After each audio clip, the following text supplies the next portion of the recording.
Hello. So I'm just getting my file set up to work on zine number 2. Just plugging them into the same layers, so create new layers. Grabbing them from off screen in Clip Studio, where I've got them all organized.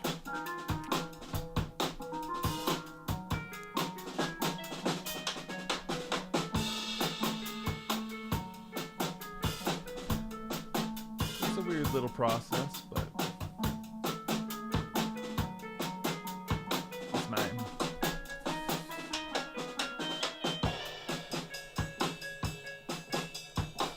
I think it's good to bounce between programs anyway. Can't rely on the tricks of just one.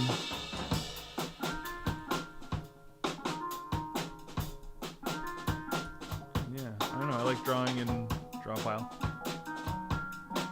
Feels fast. Fast and fun.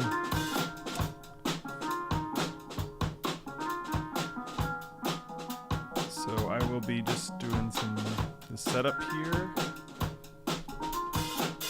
So that when the calls start coming in, I can just be plugging away at cleanup. And first caller will be a return caller from last week.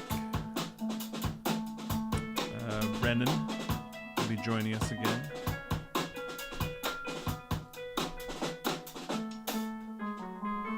Make sure I'm on track here.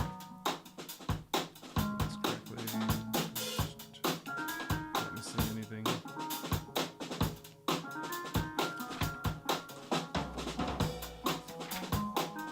Yeah, okay. This one's a little shorter. By a few pages, I think. And it's about bugs and grass. And that's all I'll say for now. But this is also the same series of what are the robots building. And if you thought it was silly that they were building a flower, well, this time they're building grass. Telling you all about it. And the bugs, they don't make the bugs. They don't like the bugs. They don't like bugs in the system. They're robots. So part of it is trying to enlist everyone's help to make sure there are no bugs in the grass. Your grandkids are going to take shit. Grandkids are going to fuck. I want to keep playing with this. Yeah, sure. A little more. Of course, bees are exempt because without the bees, this whole thing falls apart. You need the bees. Everyone wants to be a bee.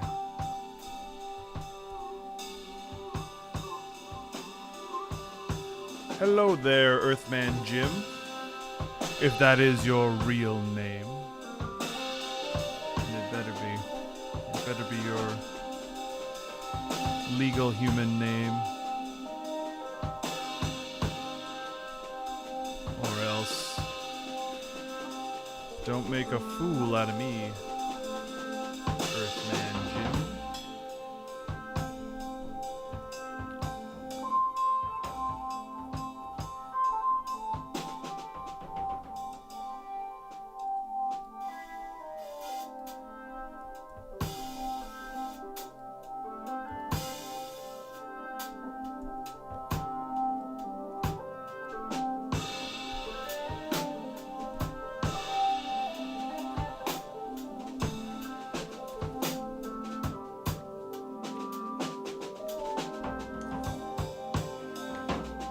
So this one, I'm already breaking format in the second zine, where it kind of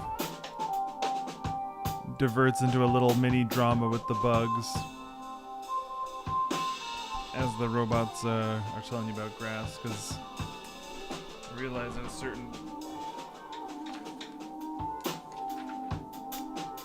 a certain point there's only so much I had to say about grass before I got sidetracked by bugs and their little family dramas. I just ended up finding that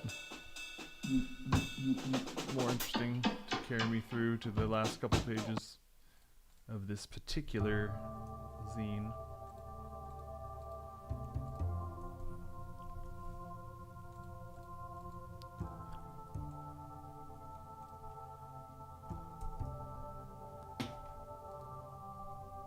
So it ends with a little ant running away from home. Will we see more from him? Who's to say? I guess I could say. I'm not going to say though, because I don't know. I make it up as I go along. Is this Dougal on the drums and you on the synth? I think, yeah. Yeah, the last couple were from sessions that me and Dougal did.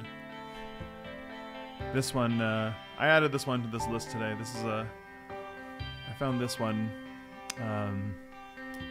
in a folder somewhere on my computer. I was like, oh, I totally forgot about making this, but I like it.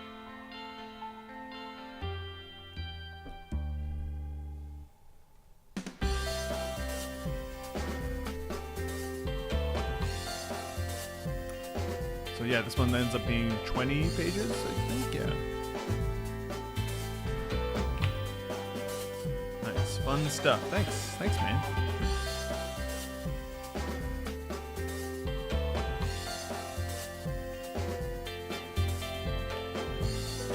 This has a nice atmosphere to it. Yeah, I like, it's cool when you kind of forget that you wrote the music. I can just like hear it and go, just take it face value, and I really liked the sort of, it took me on an interesting journey when I was doing it again.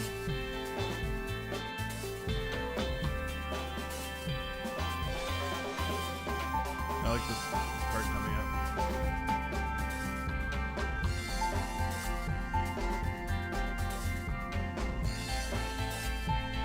Oh, it's not yet. This part where it sort of breaks down. That is perfect.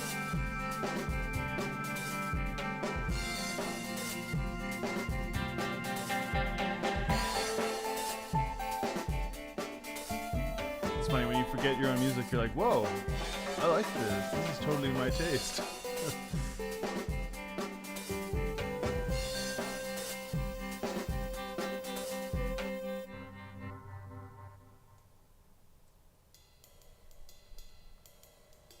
Oh yeah, I added this one too. I found this, stumbled upon this one.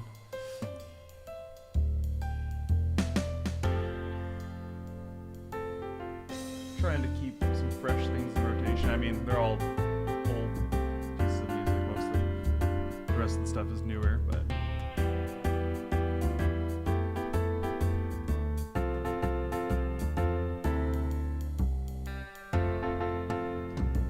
I was listening to a lot of Beatles when I wrote this one, I remember.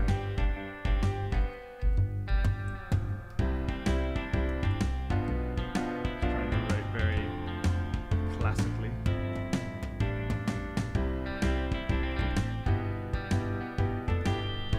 Love that garage band guitar.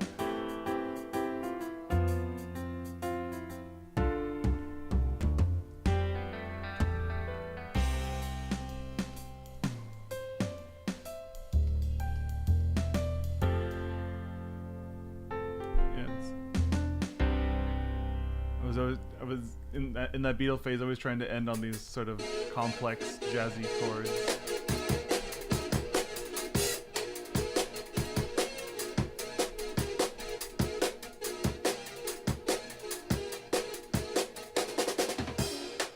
This one's gonna go pretty fast, I think. A lot of it is just literally drawings of grass. Really set myself up for success on this one. Maybe I'll finish this before I even get on a call.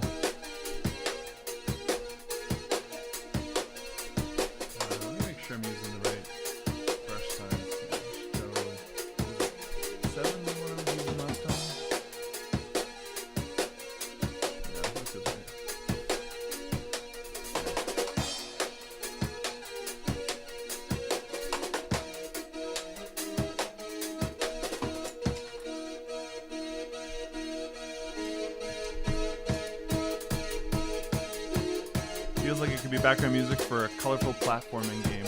I find when 9 times out of 10 when I make music, I'm like, this is just video game music. And I'm okay with that.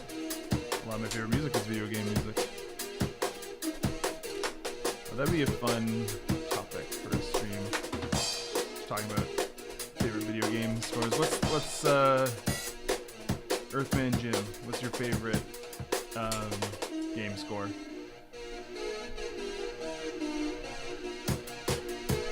I know there are many great ones.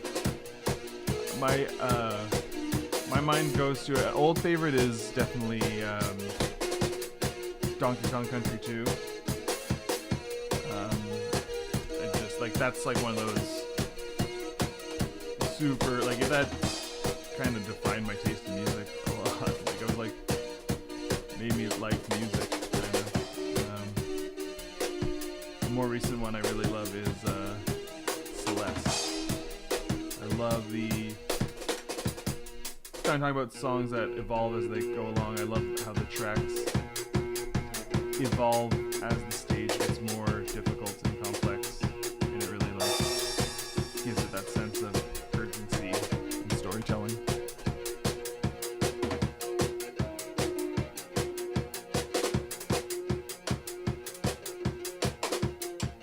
Yep, Donkey Kong Country 2. It's incredible. It holds up so well. It's really one thing I love about it, looking back on it, knowing more about how it was made, is just how much David Wise, the composer, was pushing against the limitations of the Super Nintendo sound chip at the time. Enough so that I think the people at Nintendo got him to come in and explain what he did. It was kind of fun. I didn't really even understand how he managed to do it.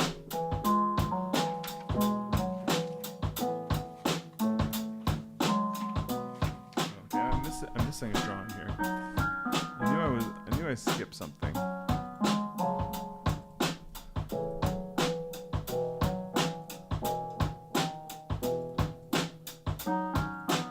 Okay, yeah, I don't know how I missed this one.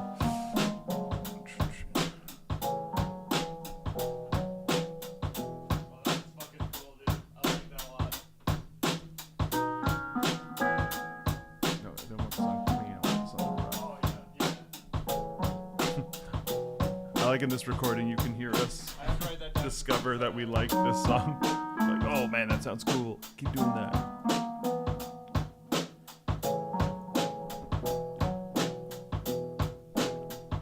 Music is a bit loud. I'll turn it down a bit. It's hard to find the exact right balance. I found sometimes it was a little too quiet. I'll definitely have it lower or off entirely when I have callers calling in. I've been playing Pokemon Fire Red, and the music is so charming and nostalgic. Yeah, that stuff's classic.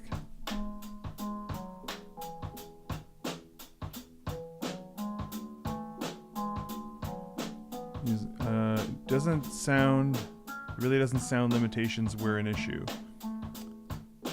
I forget what that was referring to. Oh, right. On Donkey Kong, yeah, the limitations of the sound. Yeah, it doesn't at all. It's really like, he just bent that thing to his will. And whoa, you're a ventriloquist. Did I demonstrate ventriloquism at some point? Oh, it was like, because you could hear me talking in the music, but I wasn't moving my mouth.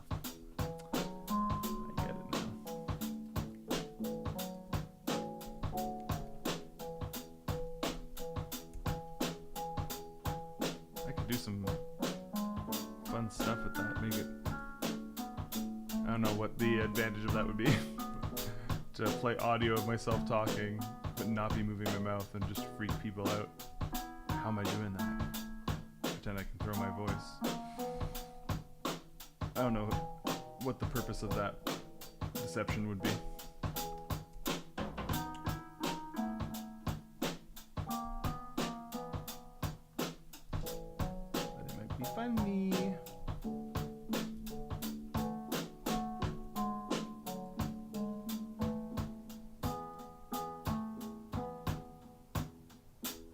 Right, yeah. It seems like I was throwing my voice because of the recording, yeah.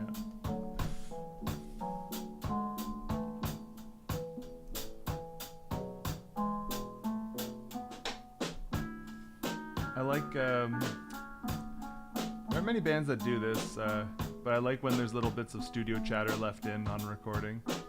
I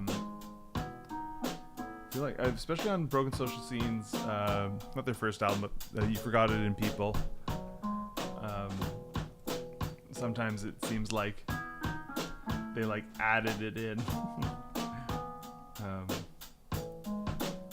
They like clipped little bits that were just little bits of them talking to each other to kind of create that sort of a bunch of different friends and collaborating on an album kind of feeling. And it works. I love those moments.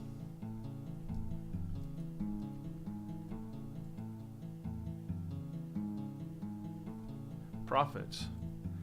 Yeah, there's got to be some way to make money off this. It's too good.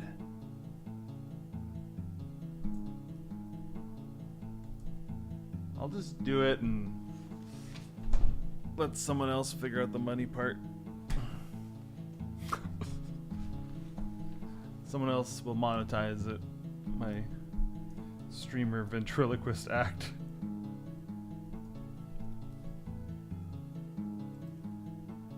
That would be the, oh my god, it's the worst. It's like a Zoom magician. No one wants it. Remember that was a thing? If you were fully employed at an office job type thing over COVID, if they ever had like a party, if your workplace ever had a party, they would bring in a comedian or like a magician on a Zoom call. God, imagine having to do that.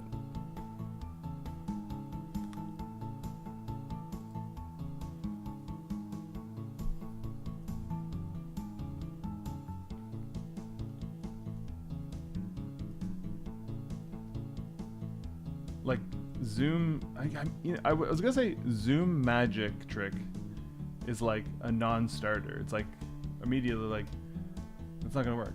But then I caught myself because there's people who go pretty viral and are actually pretty entertaining doing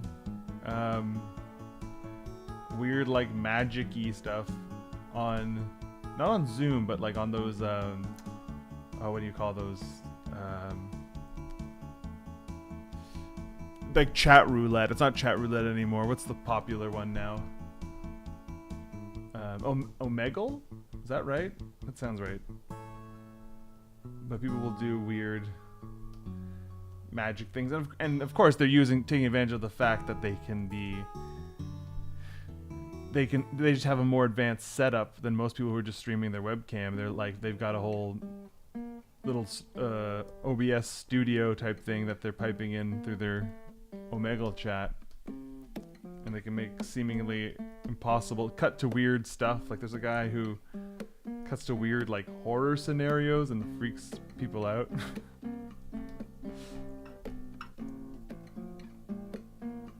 But I don't know if you'd want that guy on a company Christmas party. I mean, I would, but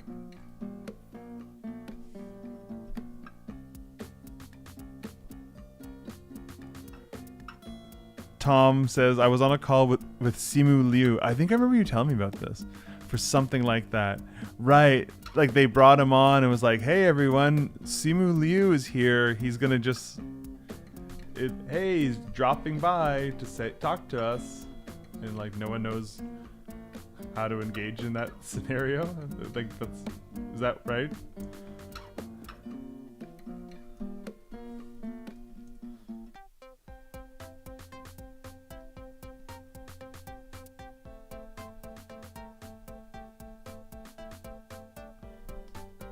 I mean, you know, when we were in full blast COVID, you had to do what you had to do to make your money. I guess like the thing is like, yeah, celebrity, that's part of what they do is they like show up at like corporate events and rich people's birthday parties and just like hang out, right?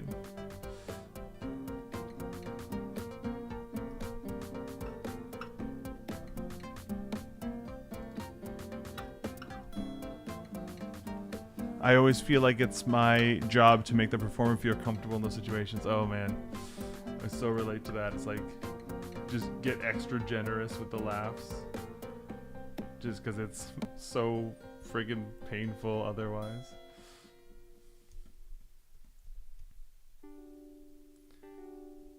I mean, with magic, it's even harder because you're just like, ooh, wow, like it's easier. It's easier to fake laugh than to fake being wowed by magic, I think. Pete Holmes has a good bit about that, about how when someone tells a joke, you know how to react, you laugh, but there's no prescribed sound one should make when impressed by magic. And then he proceeds to do his magic sounds. I love your magic!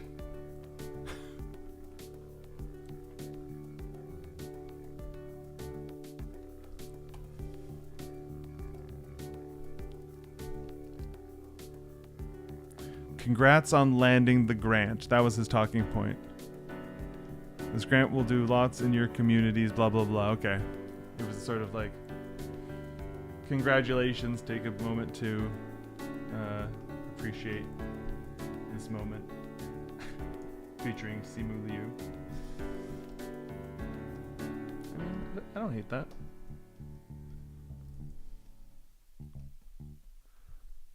I feel like if I had a big company, I would do shit like that. I'd find the funniest person possible to come and do that kind of stuff. Get like Michael Rappaport to show up and tell us all we're doing a good job.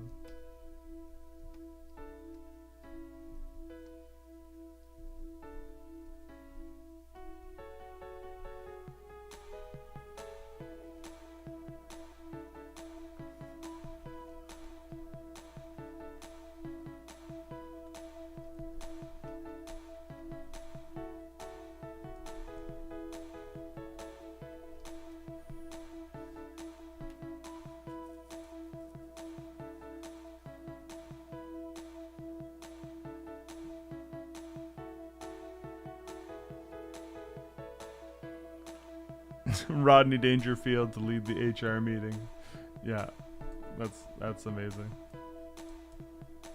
There's that reminds me, there's this guy, I don't know how real this is, but I think he's done a couple videos now where the premise is he's invited over an impersonator to his house, that like someone who's usually like hired for parties, to do like Austin Powers impression or Tom Cruise. But it's just him alone in his apartment, and he just gets these impersonators to like come hang out with him for an hour. I mean, who knows what the actual behind the scenes setup of it is, but it's a funny premise anyway.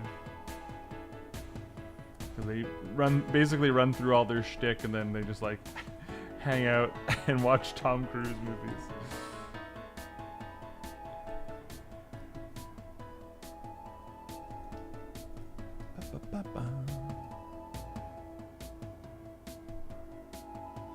Love Pete Holmes. Was lucky enough to see him last year in Toronto. That's awesome. Yeah, he is so fun to see live. I've seen him live a couple times. I saw him actually Earthman Jim. You were there for this, and Montreal. The first time I saw him was at a live taping of his podcast. That was really fun.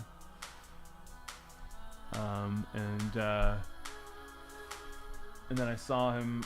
Oh, it was really cool. I saw him in LA at the UCB theater, and he was at the time working out his hour. Forget what special that was. Dirty Clean, maybe. And that was really cool because he was sort of like workshopping jokes, and like it was kind of cool to see a bit of the process. And it was like a cheap show because he wasn't like doing a polished routine. He was like kind of road testing his special. So tickets were like $9 or something. So that was really cool. And then I saw him in Toronto a couple of years ago, and that was also very good.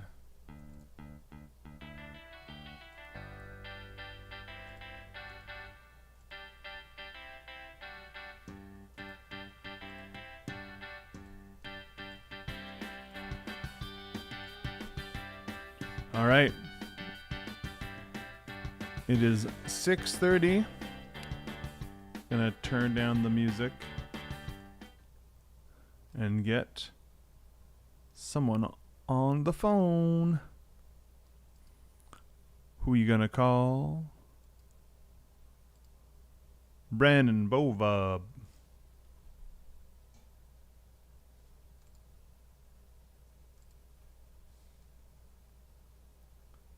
Let me just make sure my mic is set up correctly. It is.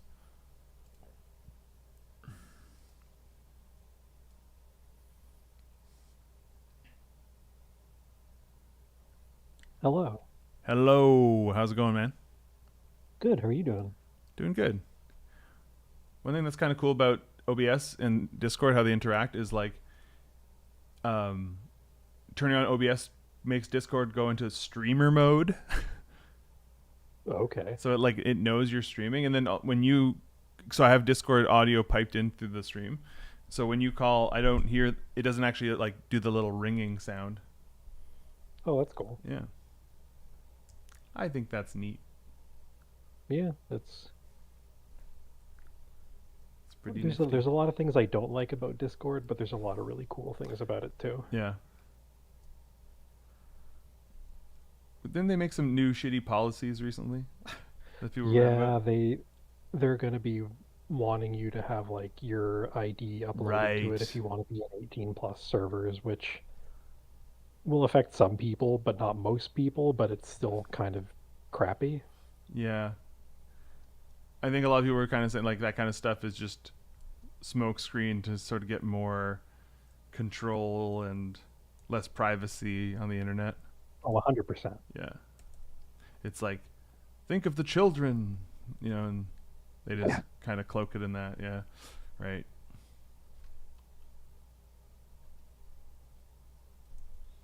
How are the zines coming along? This How one, many have you finished? I mean, I did well, I finished one last week. I got through most of it on stream.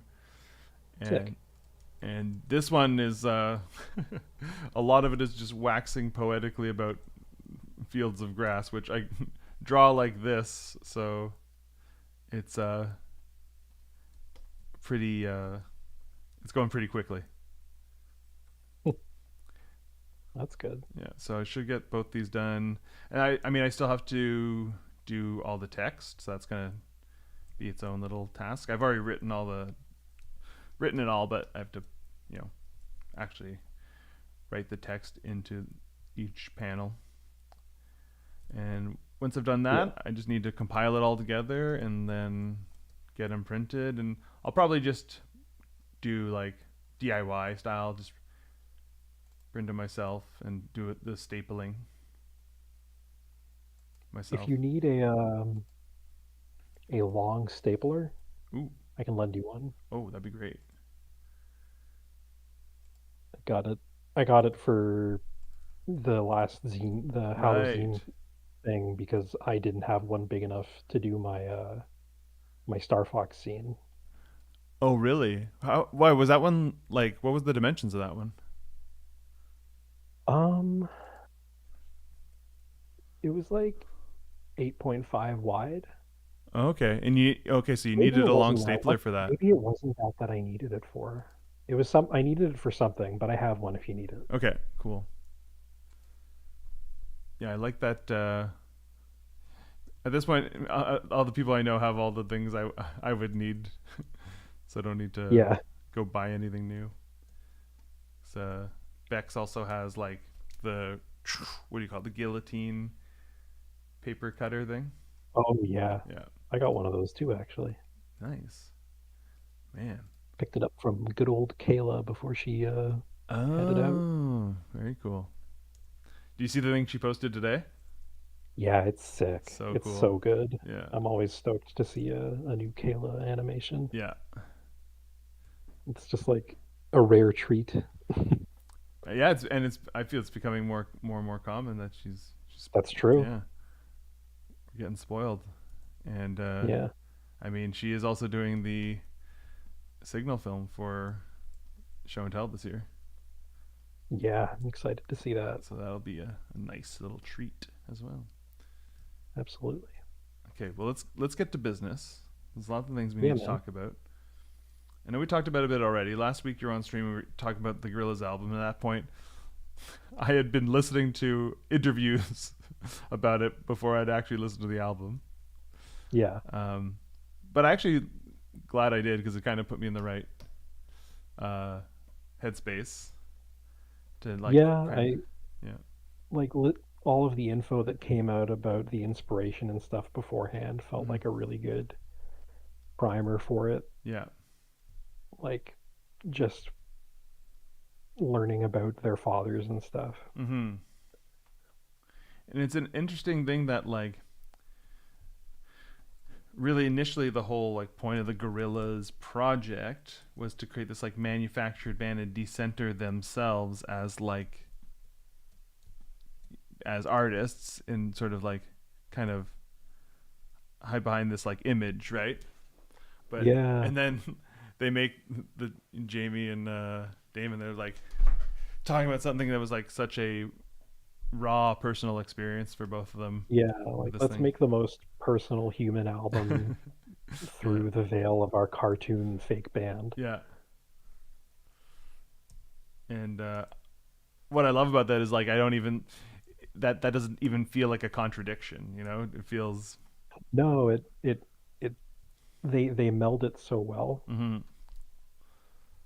with their weird lore and their art direction. Yeah, and at this point, Girls has just existed so long, and it's kind of been on this long, strange journey uh, where it has been a little more like it's. We were talking about this about how the first three albums are very much more like, look at the cartoon, think about the cartoons, and then after that, it was a little bit more like, look at us making this stuff, look at the people behind it, and sort of pulling up the curve, Yeah, especially on.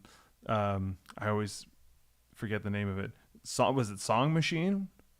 Song Machine, Song yeah. Machine. Okay, yeah. Song. Okay, right. I Yeah. always think I'm getting around. I always think I'm mixing it up with Song Exploder, that podcast. You're, Oh yeah. yeah. I've heard of that, but I haven't actually heard it. Oh, you would dig it. It's like a really cool show where they artists will break down the process behind their songs. Oh, that's really Yeah, cool. and you get to hear like the individual tracks and how they built it up and stuff. So Nice. yeah, but yeah. So now that I've listened to the album, I really enjoyed it. I think like that melody that starts off the album is like one of the most beautiful things I've ever heard. Maybe it's uh like one of those things where you're like, wow, I feel like I've known this melody. Like this is like I know this since my childhood. It's just so like how is this a melody I haven't heard yet? You know, it just feels so Yeah, simple and true. hmm Yeah, like in this instant classic yeah, deja vu kind of way. yeah. And the way it leads into like the first three, the opening three songs is like really great. And Yeah. I find like there's maybe like a few moments where was kind of like drifting a bit, but then there's always just as soon as I felt that way, there was something that like got my attention again. So I feel like it like, and I think it's one of those albums where I could see different songs emerging as like my favorites. Yeah. Because there is a lot of stuff on there, and but the ones that jumped out at me immediately, Delirium was a huge one with Yeah, that Marky song Smith. rules. Yeah, I just like can't believe Damon had been sitting on that recording since Plastic Beach. I know. I mean, that's another thing that's so cool about the album is that it's dealing with the idea of people dying, and you're like when you say goodbye to them, you're like saying goodbye to them in one form, but they still kind of they continue on in a form where it's like, well, it won't be the same. Like you'll still be here, but in a different form. And then it's like having those like posthumous features throughout the album is such a interesting way of kind of like addressing the things they're singing about, the things that the album inspired the album with, like how they approached it. Yeah. Yeah, and it makes it because it's like, okay, they're talking about their fathers. You can understand that emotionally, but like we don't have the same emotional connection to their fathers as they do. But when we hear these artists that we like that are gone, like it creates that sort of like more immediate emotional connection. I thought it was like really effective in that way. Yeah, that's a really great point. Yeah, I hadn't even thought of that, but it is kind of like a good way of hacking your mind a little bit into yeah, connecting you with that experience. feeling the same emotion. And then the manifesto, I think it's called, the that one sort of in the middle, that like Yeah, with multi-part Truno and track. Bruce. Trueno? Is it Truno or Truano? I think it's true. I've never said it out loud. I think it's Trueno. Yeah, Okay. but yeah, that one was really cool. That was like a little mini journey in and of itself. Yeah. And like Damascus, I love Yes, yeah, that one's good the too. the synthy washy opening to that song. Yeah, And then just the break where you feel like you've been dropped into the middle of a market yeah, in India. yeah.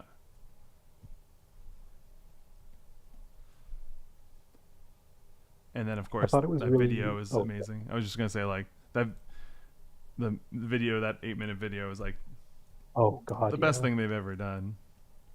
It's stunning. Mm-hmm. I and the commitment to doing like hand painted backgrounds is Yeah, so crazy. yeah. Like it's really cool to look at it and see those backgrounds and go, that exists Mm-hmm. physically in the real world. Yeah.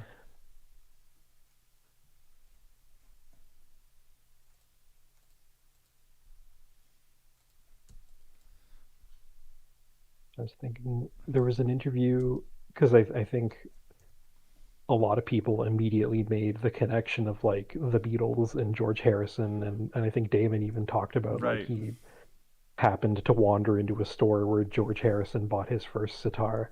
But everyone was like, "Are you taking inspiration from George Harrison?" And he had a really great quote about it where he said, "A lot of things have happened in pop music and Indian music in the last 60 years, so why would I look back at that?" Right. Well, also when it comes up in interviews, it's like that was the music that his parents would play around the house. It's like Yeah, it's not that and he lived he in a was like inspired by Pakistani neighborhood. the source material, not the other British pop artists who were also inspired by it. Exactly. Yeah.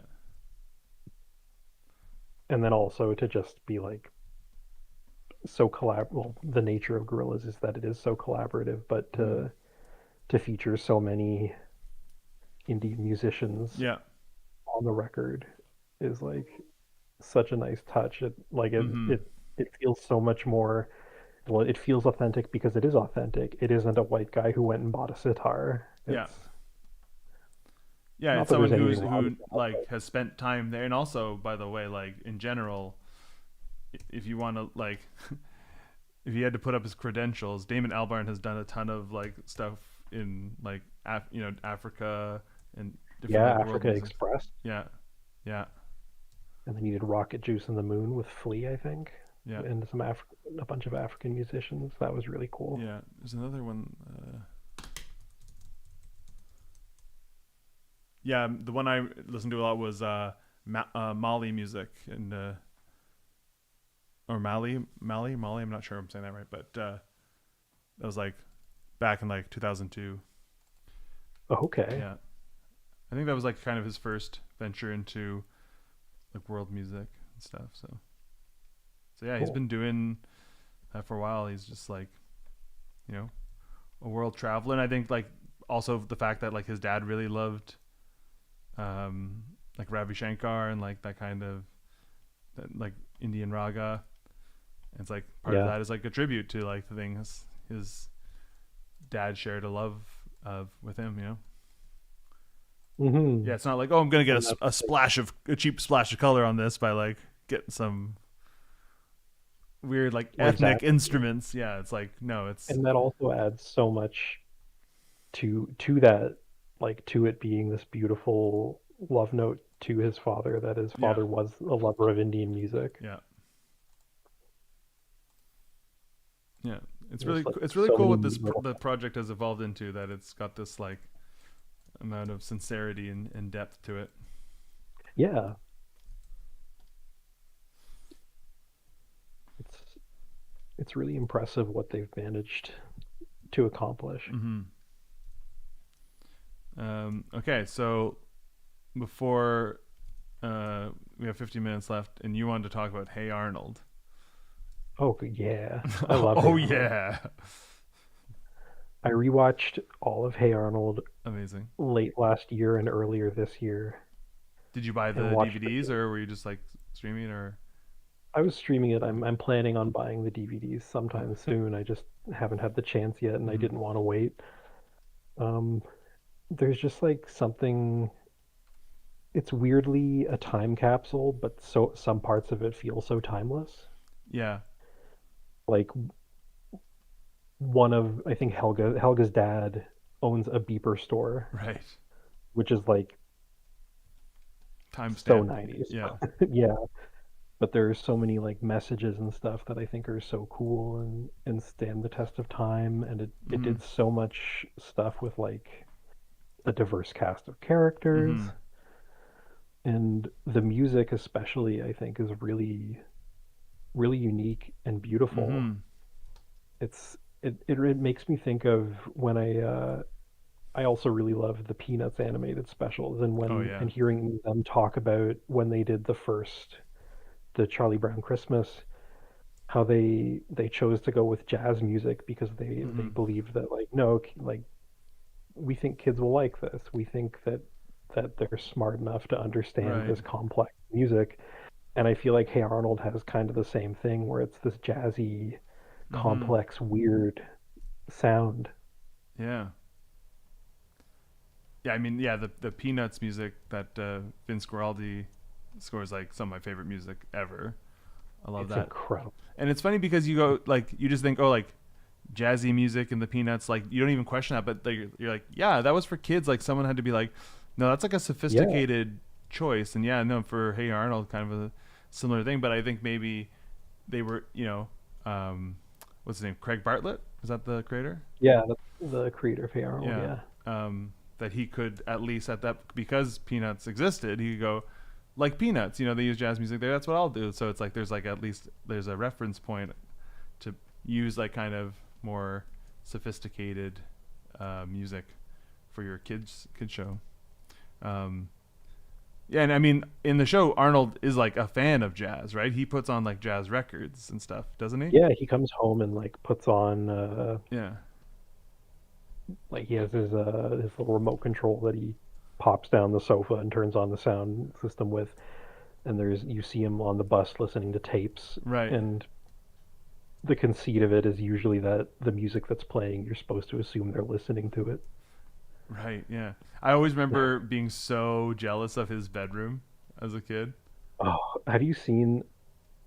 There's a guy in Mexico who's recreating it in real life. Oh no. Oh my god, really? That's Yeah, and amazing. it's coming along. It looks insane. Wow. Um, but I also I I kind of reached back and re-examined a lot of the cartoons of my youth. So I've also been watching Rugrats, Mm. and there's like so much crossover between Hey Arnold and other shows. Like Craig Bartlett Yes. was a writer on That's Rugrats right. Yes. for a long time. Like he co-created Reptar, and I think he created Oh. Cynthia. Oh wow. Well, and also I think there's a big similarity between those shows, one thing I love about it, which kind of got lost after that era, is there were stories about the adults and the kids. Like Yeah, like rewatch. I also I've got like season one of Rugrats, and I was rewatching it. It's like, oh yeah, you forget how much they do, like are just telling the like Stu's story or whatever, like uh, Yeah. and It, really like that's like it's like a B plot to the kids being the A plot. But I mhm. remember in Hey Arnold, they would give like real pathos and depth and like Yeah. backstory to the adults in a way, and that would Like, like and give create and show that kind of experience of like kids learning that like whoa, adults are like complex people with like a lot of like well, baggage exactly. and yeah.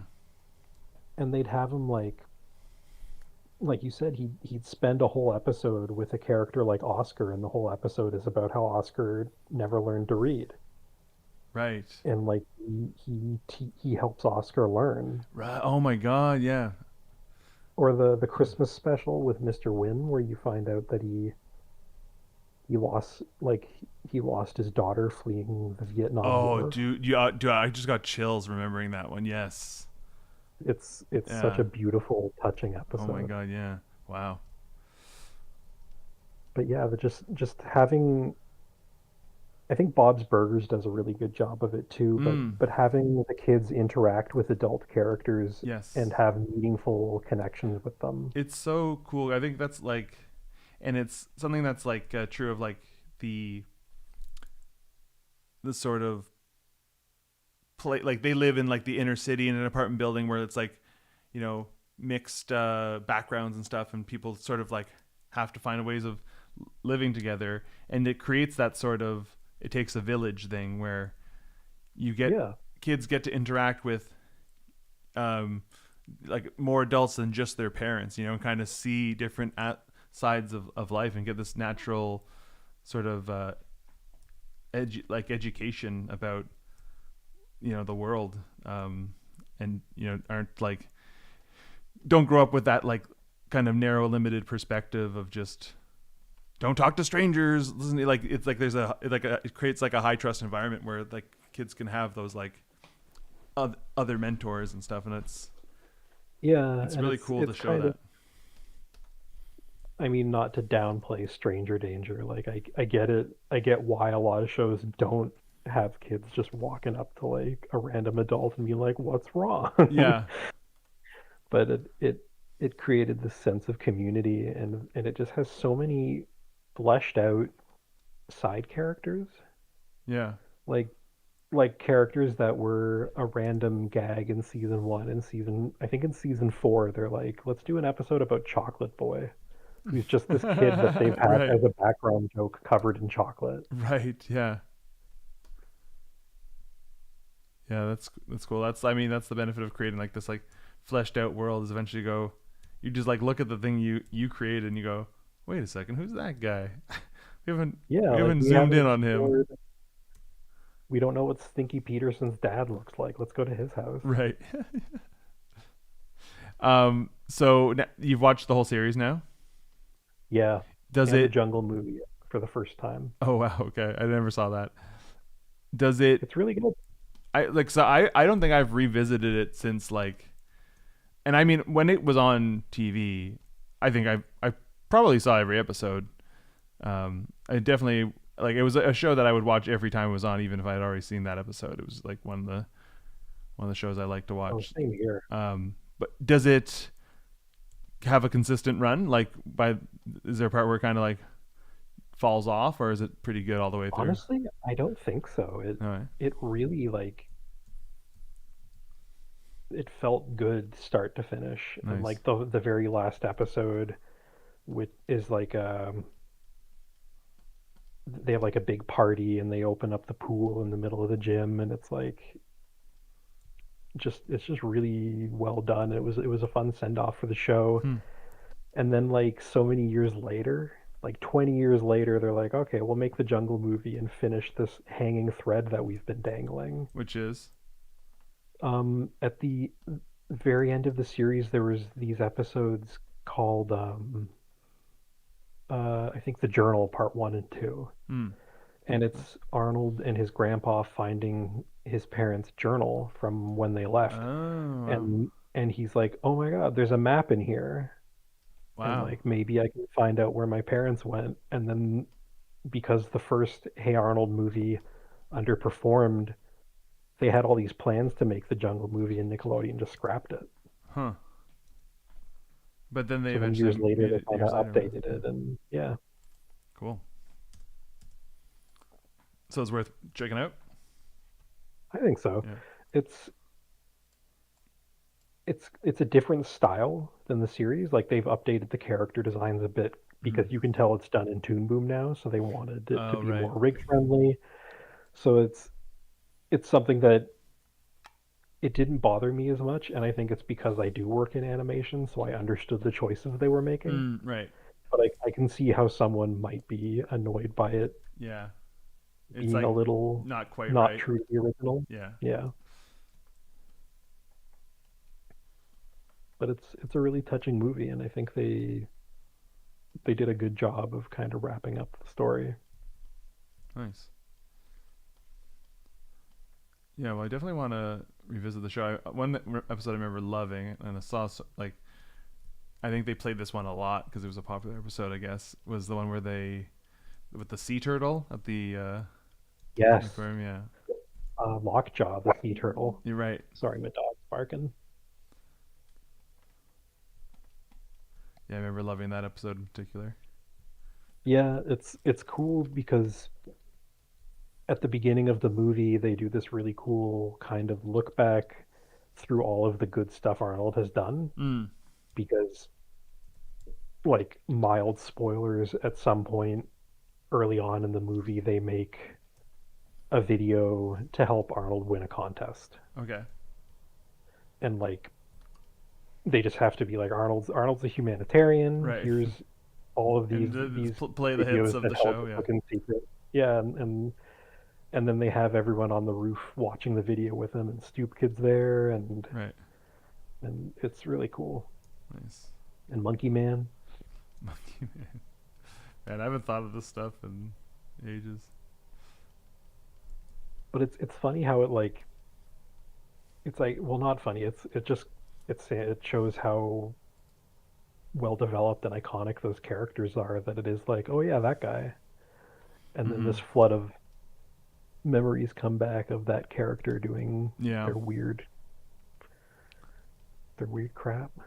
Yeah, it's funny because sometimes seeing these things reminds you of how you thought about stuff at that age too.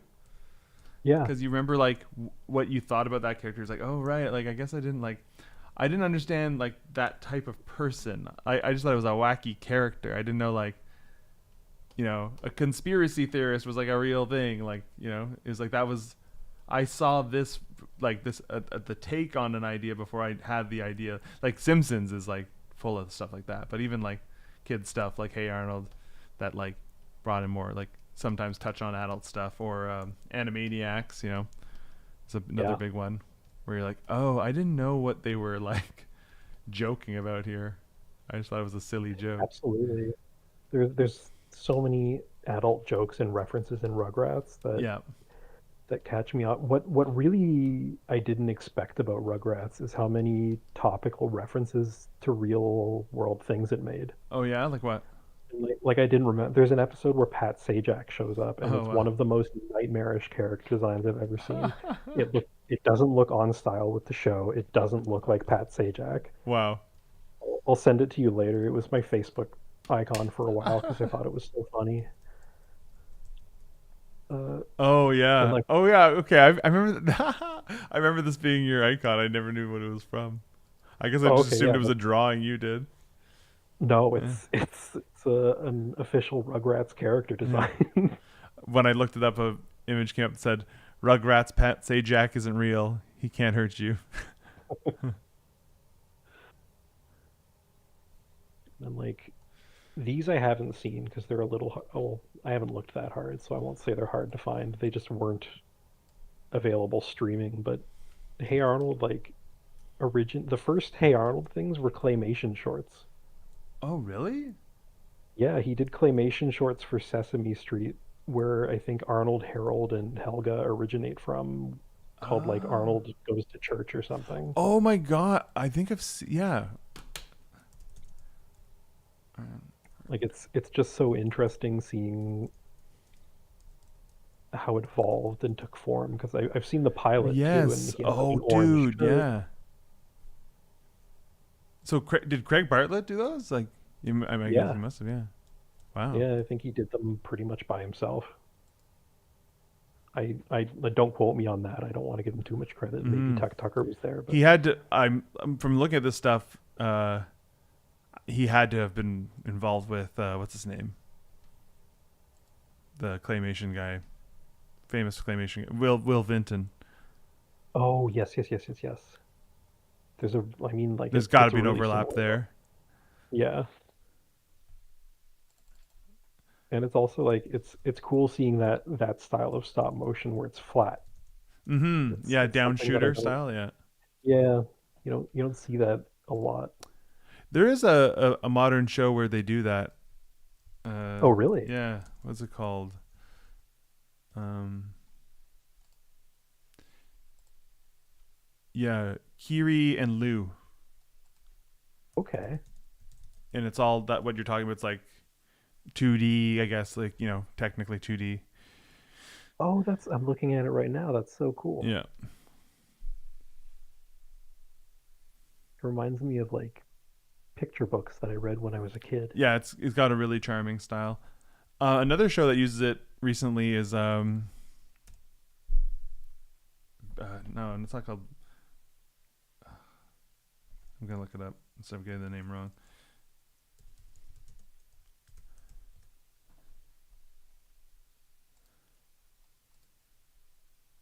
Bumpadoo, right? Bumpadoo. Pompidou. Yeah, that's a really cool show. It's created by I think her name Oh is yeah. Celeste Kuhn. Yeah, and it's like bit mixed media, but like there's a character who's like a clay blob guy. Yeah. This is a really cool look. Mm-hmm. Nice. So that technique is alive and well. Glad to see it. Mm-hmm. Oh, that's so just looking at Bumpidoo stuff, there's literally a picture of a guy with the flat character Yeah, and the down shooting camera. yeah. My friend Terry worked on it. If you go to his Instagram page, little plug here for Terry Ibel. I'll put in the chat here. But he Cool. posted a lot of really cool process. If you go to his Instagram over the past half, late the latter half of last year, he basically posted all his stuff where it's like you just see like the down shooter footage before it's been comped in, and Oh yeah. yeah, Oh man, did he work on Thank Goodness You're Here? he did, yeah, I know another person who worked on that. That game is so funny and the animation is so good. yeah, yeah. He did animation on that one. Nice. Yeah, What a powerhouse. yeah, yeah. He's super talented. All right, it's 7. It's past 7. I'm gonna shift gears, but All yeah, right, man. thanks for coming on. Thanks for having me. Yeah, I hope your working goes well and you are very productive and accomplish a lot. wow, thank you. I'll take that all the way to the bank. Hell yeah. All right, later. See ya.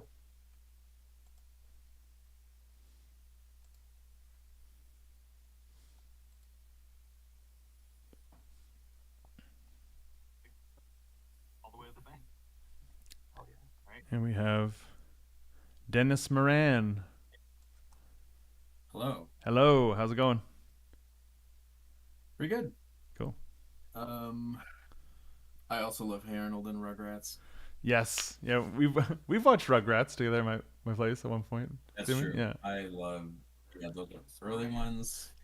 yeah. For any listeners, for anybody who doesn't know,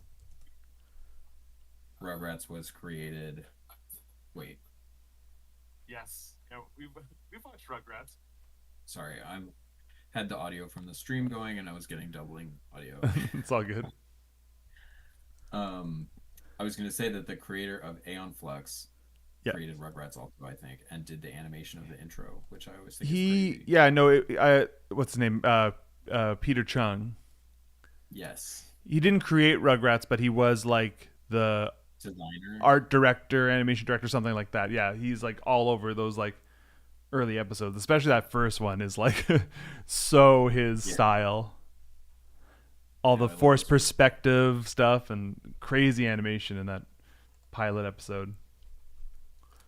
Yeah, I'm trying to channel a little bit of Aeon Flux into my comics Oh yeah, these days. in what ways? Um, just like weird anatomy Mm. and like yeah, the close-ups kind of like creating weird compositions.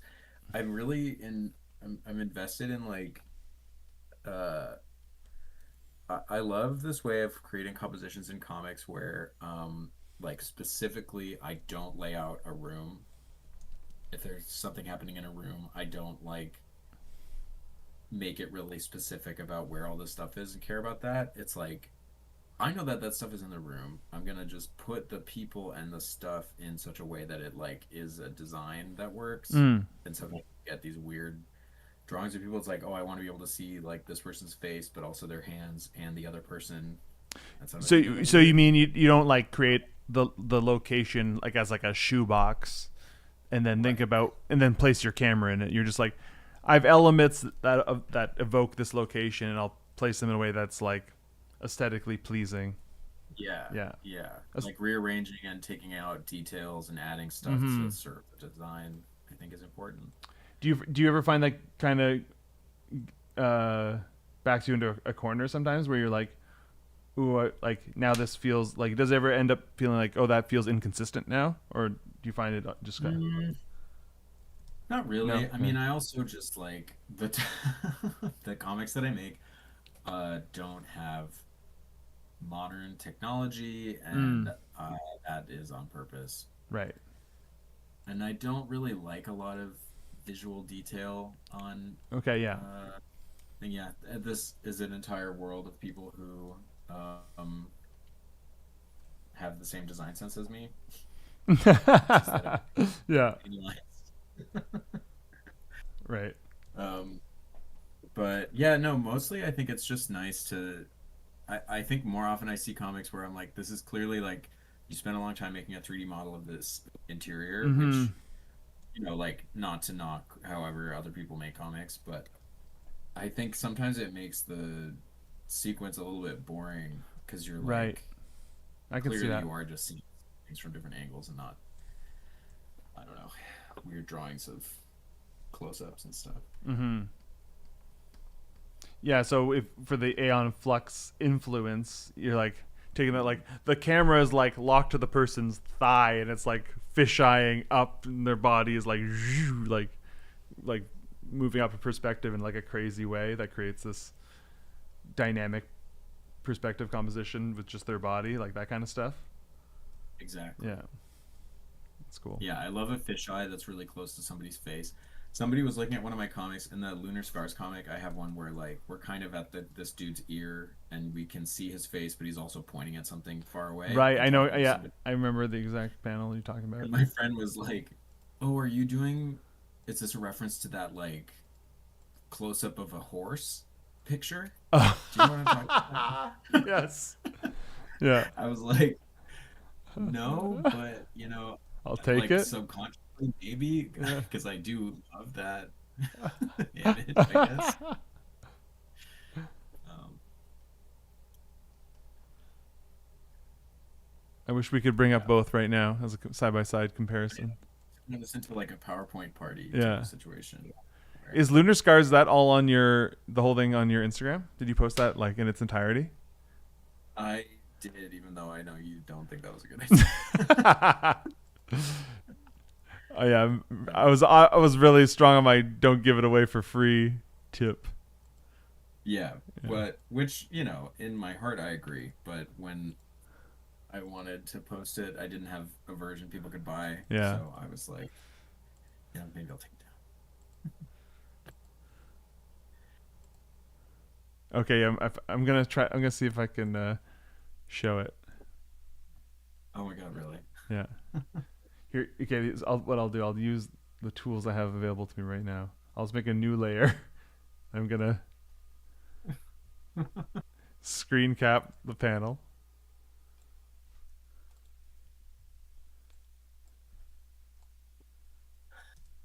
So there's the panel you were talking about. Let me see. Let me move it here. And then I gotta find the weird perspective horse.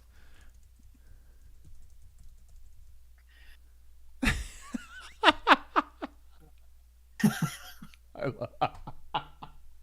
It really, yeah. honestly, yeah, I see the connection. I'm gonna do an even more specific reference to this horse at some point. So Dennis's panel, weird perspective horse.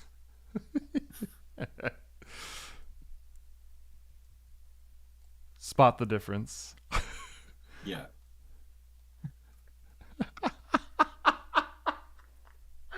Oh, I love it. It looks like this like completely new animal. It does not look like a horse at all. I know. I love how it looks like, at the risk of accidentally sounding vulgar, it looks like a dick. A dick. I think I know what that is. Yeah, it's like DIK. It's Yeah, like a right. tiny deer. It's like a deer that's the size of a chihuahua. Oh my god, that's so cute. Oh my god. The little baby ones. I want one. You want a dick? I want to be dick down by a Just dick covered dick. in them. Yeah, just covered Oh in my god. dicks. Wow. Yeah. So you Yeah. prepared some topics. I was gonna say I prepared some topics, but that was not one of That was them. not one. No. Um, Get us back on the rails.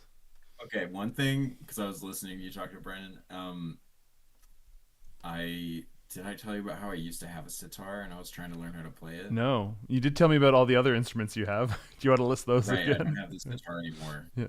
Um, yeah, I bought it at a yard sale in the suburbs for like $50 Mm-hmm. in when I was like 19 or something, and it was awesome. Just I didn't get super good at it, Mm-hmm. but if you tune it right, all the strings are in key with each other, so you can kind of noodle around and it sounds really good. Wow. Okay. Um, and there's something about it like Did you when you that. bought it? Was it in tune or did you have to get it tuned? No, it came with like a book and Okay. I was tuning it. I have a pretty good ear. I'm a like we were talking about last night. I'm a music dabbler. Mm-hmm. Um, but yeah, I sort of started to fiddle around with it, but it's really amazing because there's mine had 7 strings that you play, and then there's 13 strings that lie underneath it that you don't touch, but they ring in sympathy with Oh, the chords that you play. So it's something that cool. you don't really hear come in off of a record, but in person, it's like Mm. amazing. Wow. Yeah, and I would just sit there and play like not very complicated, just looping, kind of noodling Cool. for an hour or whatever. And did you just get rid of Uh, it because like of a move or something, and you just couldn't take it with yeah, you? when Yeah. I moved apartments at some point when I was Right. like 27 or something, I realized I hadn't played in a while. Because Mm. in university, I used it for animation soundtrack a lot, which was Oh, really neat. yeah, it's a really beautiful sound. But I just wasn't doing a lot of personal work, and the thing that made me think of it was that I discovered I was like walking by just like some random area, and I discovered a like traditional Indian music school, Mm. and I just was like, I haven't touched this in over a year.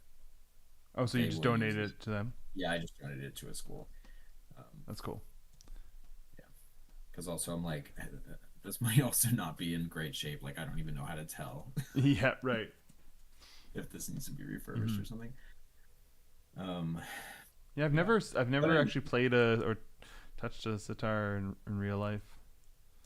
it's cool. It was a really beautiful instrument, and the wood and the inlays and stuff on the neck were really beautiful. But the body, it really is like it's 2 actual gourds that are hollowed out and Whoa. dried. yeah, so the bass is like this huge half gourd, and then there was a second gourd that was full but with an opening on the back, and then I screwed it in so like that also was a resonating chamber. Crazy. Yeah. There's so much I don't know about the sitar. Yeah, but it was huge. It took up such a huge Mm. amount of Yeah. very limited storage space. Um, And so you were telling me yesterday about all the instruments you have currently. yeah, You have some cool ones. Can you name them again? I have uh, a oscillator was the one that I had been Right. Yep. talking about. Yeah. It's like a little synth beat looper thing. They also make a really. My friend had this other one that I kind of wish I had gotten instead. That's portable. You charge it up, and it's like I don't know, 5 inches across or something like that. And we would just play with it with a like we'd each have one earbud in that was Mm-hmm. plugged in, and we just sit on the train and like noodle on the Oh, that's fun. beat and like add stuff to it. But mine's a little bit bigger, and it's portable. But then Mm-hmm. my real joy is that I have a theremin that I'm like slowly my lifelong dream is to learn the theremin. Yeah. I have an electric bass that I sort of know how to play, but I don't know, do anything with it other than just play sometimes and sing. Yeah. I mean, that's what you're supposed to do with it. I have a tambourine that I mostly use to call everyone to order when I'm DMing and they're getting into side conversations. Yeah. Because I think an instrument is usually really good for that because I don't have to yell at my friends Yeah. who I love, but it does cut through the conversation. I love a tambourine. I love being at karaoke and they have a tambourine. Yes. Totally. Huge upgrade. Um, Well, there was so one. What? There was one strange one that oh, you the had. dulcimer. Yeah, I Dulcimer. take That was the one. Yeah. we have this dulcimer. My dad had we had a family friend who was a musician, and so he had tons of instruments, and he died, and we like took this from his house, and I recently found it again at my dad's house, and I was like, I'm gonna try to get this fixed up and like play it because it has a billion strings and sounds so cool, and I was like, would love to use that for animation sound. Mm-hmm. And I had kind of forgotten about it until we were talking about it last night. Yeah. Yeah. It was like it occurred to you while you were listening to the other ones. Um, I And love like in that list I see a challenge of like make a song with these instruments. Yeah. With these. yeah, it would be pretty It awesome. would be. Yeah. Oh, and I have a recorder on which I can play "My Heart Will Go On" by Celine Dion. On the harp. Recorder. On the recorder. Okay. Oh right. Yeah. The little flute intro. Yeah. Um, you were talking about the thing that you would like play on the train with the sharing an earbud. I totally like Yeah, for years I was doing that all the time. I had all these like I don't really do it as much now with my phone, but on my iPad and my old phone I had all these like music apps. I had this one that I really loved and I never found one that scratched the itch quite as much as this one and it doesn't exist anymore because Apple bought the company and like incorporated their no, their functionality into Logic. oh, So the so I have this iPad that has that software on it, and I'm like, it's like locked in time because if I upgrade the OS on it, first of all, it's an old iPad. It'll probably burst into flames if I try to update the OS to the current one. But definitely that app won't open anymore if I try to update it. So it's like that app. I mean that iPad only exists so that I can use that app now. I have an iPad like that would burst into flames if I tried to update it. Yeah, Where it's maybe getting to be close to that time. yeah. I keep Let's see. I keep getting the sirens call to get a new iPad and the pencil and all that stuff, so I can use all those fun art programs that I see other people use. Yeah, there's some pretty good ones. Hmm. Um, I did that Simon Saturday animation on Toon Squid. Toon Squid, yes. I know a couple people who use that and say it's good. You like so that one like it's good for animation? Yeah, Yeah. I liked it. Nice. I mean, I even did the sound in that because I don't have Oh, like okay. composite software anymore. I Right. all of my animation Wow. stuff Okay. on my channel, I just use like their copy of Toon Boom. Right. So you just exported it right from that software, and that was like the Yep, final. that was the final. Amazing. It's pretty cool that you can like do stuff like that with just something you can carry around on an iPad now. It's true. Yeah, I was really impressed by Yeah. the capability of it. Because I was talking with Phil yesterday, and he was talking about this sort of event that was sort of like the show and tell back in the day that this guy Andy King started, and it was like a local showcase for indie film and animation. But the thing is, like, this was in the early 2000s, and like people's ability to just kind of like throw something together on their own that wasn't like really a thing. Hmm. And sometimes like I find a lot of stuff that's like changed over the years with technology and things that have become possible. It's sort of like it kind of crept up on us, and you're like, oh yeah, that's a big difference that everyone can have like literally an little animation studio in their backpack and just like be making a short film in a coffee shop. Like True. it's really cool. It's really cool. I think more people should do that. Yeah. Oh, one of the topics I wrote down was something that came up at work, which was that more animations should be made that looks bad. Okay. I love this topic. Go off. I know you are into it. Yeah. We were talking about like Was just was, kind of was Sean part of this conversation? Sean was definitely part of this Yep. That conversation. he is on this Um, tip in a big way. yeah, talking about how like there, so many of these iconic shows like The Simpsons, whatever, like their first season, kind of looks bad, but it doesn't. That wasn't what it was about at the time, or like Yeah. there was an understanding that like, oh, this is just the first season. Yeah. Now it feels like the opposite, where like there's all this upfront effort, and then it kind of like dwindles because they're like, well, we already got people hooked on this, and then it could just fizzle out. It's funny though because you say that, but if you think back to the time when Simpsons came out, what were people comparing it to? If anything, it was just like the Flintstones, I guess. Yeah, true. So if anything, it would be like, wow, this animation's so lively and fluid because they weren't like cutting corners in the same way the Hanna Barbera Yeah, style did, where it's just like, uh, you know, like Fred just walking and just like a held cell of his body with the head kind of talking. Like you had Bart getting into poses and stuff. You had dynamic cinematic shots. You had like people like David Silverman and like Brad Bird on those early seasons. So it's like I think part of it too is like think about it on like a small tube TV. You know, yeah, it probably looked like pretty kind of like impressive. It's like especially for like a TV show. I think like the expectations of quality on TV has just gotten so high that we can't really like imagine that now. But I mean, honestly, total 180. You've changed my mind. how do Effortless. you don't want TV shows to look bad anymore, or you think? No, I just that my example was actually a really bad one. Well, actually, taking a step back to like Hanna Barbera, it's like I think the key is like it's not them looking bad. It's just like we shouldn't like be trying to stretch the like find limitations that are artful.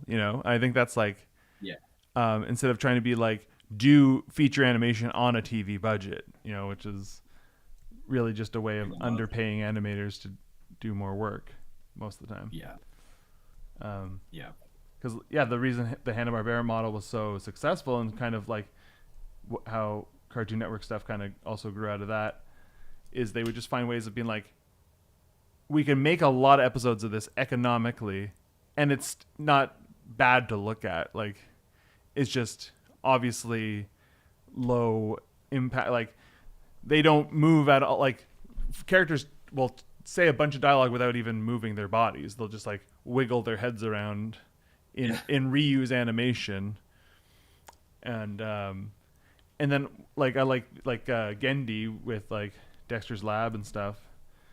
I love the way he does cheats like that, where he'll do dynamic stuff, but the way he cheats, doing it cheaply, is instead of if he wants like Dexter to do this big monologue and have like 5 big poses and stuff, and like jump in the air and and cackle maniacally, whatever. Instead of having a shot where he's doing all that stuff, he just like cuts to the moments as they're happening. So he'll just be like, instead of animating into a pose, he'll like cut, and then he's just in that pose, and they'll just do like a sound effect, like a whip crack or something. I think that's the kind of stuff that, honestly, like cartoons done in harmony with like the kind of look that looks good in that style with that process. Plus those time saving things, I'm like, that'd be very economical, even more so than when it was traditional. But I mean, that might even be, that comes back to, I think, making it okay for it to look bad. But by look bad, I mean be less animated, I guess, Right. in some places. I mean, anime is very good at that, for better or for worse. But yeah, I think there's like this kind of a pattern with a lot of American cartoons that everything needs to be like really fluid, and it kind of makes it like weird almost Yep. when characters are animated so much. Totally. If you look at people talking, it's not a lot of smooth motions. It's kind of we kind of like jerk around Yeah. Right. and then stay still and just make different expressions. I don't know. Like when people do impressions of Pixar face or whatever, it's Yes. like, Yeah. very that. Well, I remember like my friend was telling me he was showing Final Space to some friends, and like they're not animators, and they were like, "Why is it moving like that?" Like they didn't like. It's like there's so much like beautiful motion on everything that it's almost like, what is it? Am I missing something? Like why is it moving so much? And I just think like sometimes it's like, yeah, the animation is incredible, but it's maybe sometimes like stealing focus from the storytelling. So it's like knowing when to pick your moments. Yeah. Uh, Yeah, I was talking about Ball Masters, which was like my big break in effects animation oh for yeah, TV. yeah, right. That show looks crazy, and it was really fun. Like, it's not necessarily an aesthetic that I would do myself, but Mm-hmm. yeah, I think the show worked really well because there's a lot of like scratchy lines, Yes. and character animation stuff was really scribbly, but done in Flash, and Mm. uh, yeah, I think they were smart about stripping back some of the color and some of the character design detail and the action shots so that Right. you could just get really cool like motion Yeah. sequences. Well, in his shows, he loves to do like a crazy, like a camera moving through things, like in Super Right. Jail, and then on that show, we're talking about Christy Caracas. Yeah, Yes. that show has all like the anime camera like moving through a space battle type stuff, and Yeah. yeah. But it's funny because I don't think of that show as like over, like it is like overdone, like it's excessive in a very indulgent, fun way, but it still weirdly feels like they did it in an economical way. I'd have to look at it closer to know why. But you're saying like, yeah, the they don't labor over clean, polished line work, and like, Yeah, there was stuff in dailies. I was always, Christie's kind of a weird guy. mhm, If anyone's ever met him, love him, but it's kind of wacky. yeah, And we'd be in dailies, and the stuff that he would have notes on be like really like picky minutia for animation, and then there would be a character who's like straight up has like fills missing and stuff, and he's like, I don't care about that. what do you call? Right. He just like it was like animation subtlety Right, of like performance the stuff. drawing Yeah. that was cool, and I'm like, that's the only show I've really been on that was doing hand drawn character animation, so it was cool to see it Uh huh. get that attention. So if there were like little animation glitches, he was like, "That's fine." Yeah, no, like production Mhm. quality type stuff. It's like he Yeah. didn't give a shit about. That's I kind of love that, to be honest. Like, Yeah, because yeah, if it's you, very because if it's weird because if you are always going super tight and super clean, any little mistake really pops out more. But if you're kind of like, there's a bit of looseness to the edges of this, then it all kind of just Mhm. bakes into an aesthetic choice. You know, Yeah. it's cool. I'm gonna see what's going on in the chat. Oh, I forgot about the chat. I've been working on a poster, or I've been working on like the floor plan for OCAF. Oh wow, okay, cool. How's that going? Awesome, I think. Yeah. Speaking of Dexter's Lab, I'm trying to do like a Gendy, early Gendy shape, kooky shapes for the tables. Oh really? Yeah, because I want it to look like the posters, but also, have people understand what information is being conveyed to them. Mm-hmm. Because we have a floor map because we need to figure out like exactly how many tables we could Oh, fit okay. everywhere. But So I understand. When you're saying you're working on the floor plan, you're making the actual thing that people will look at to know where things are, like yeah, the actual map. Okay, cool.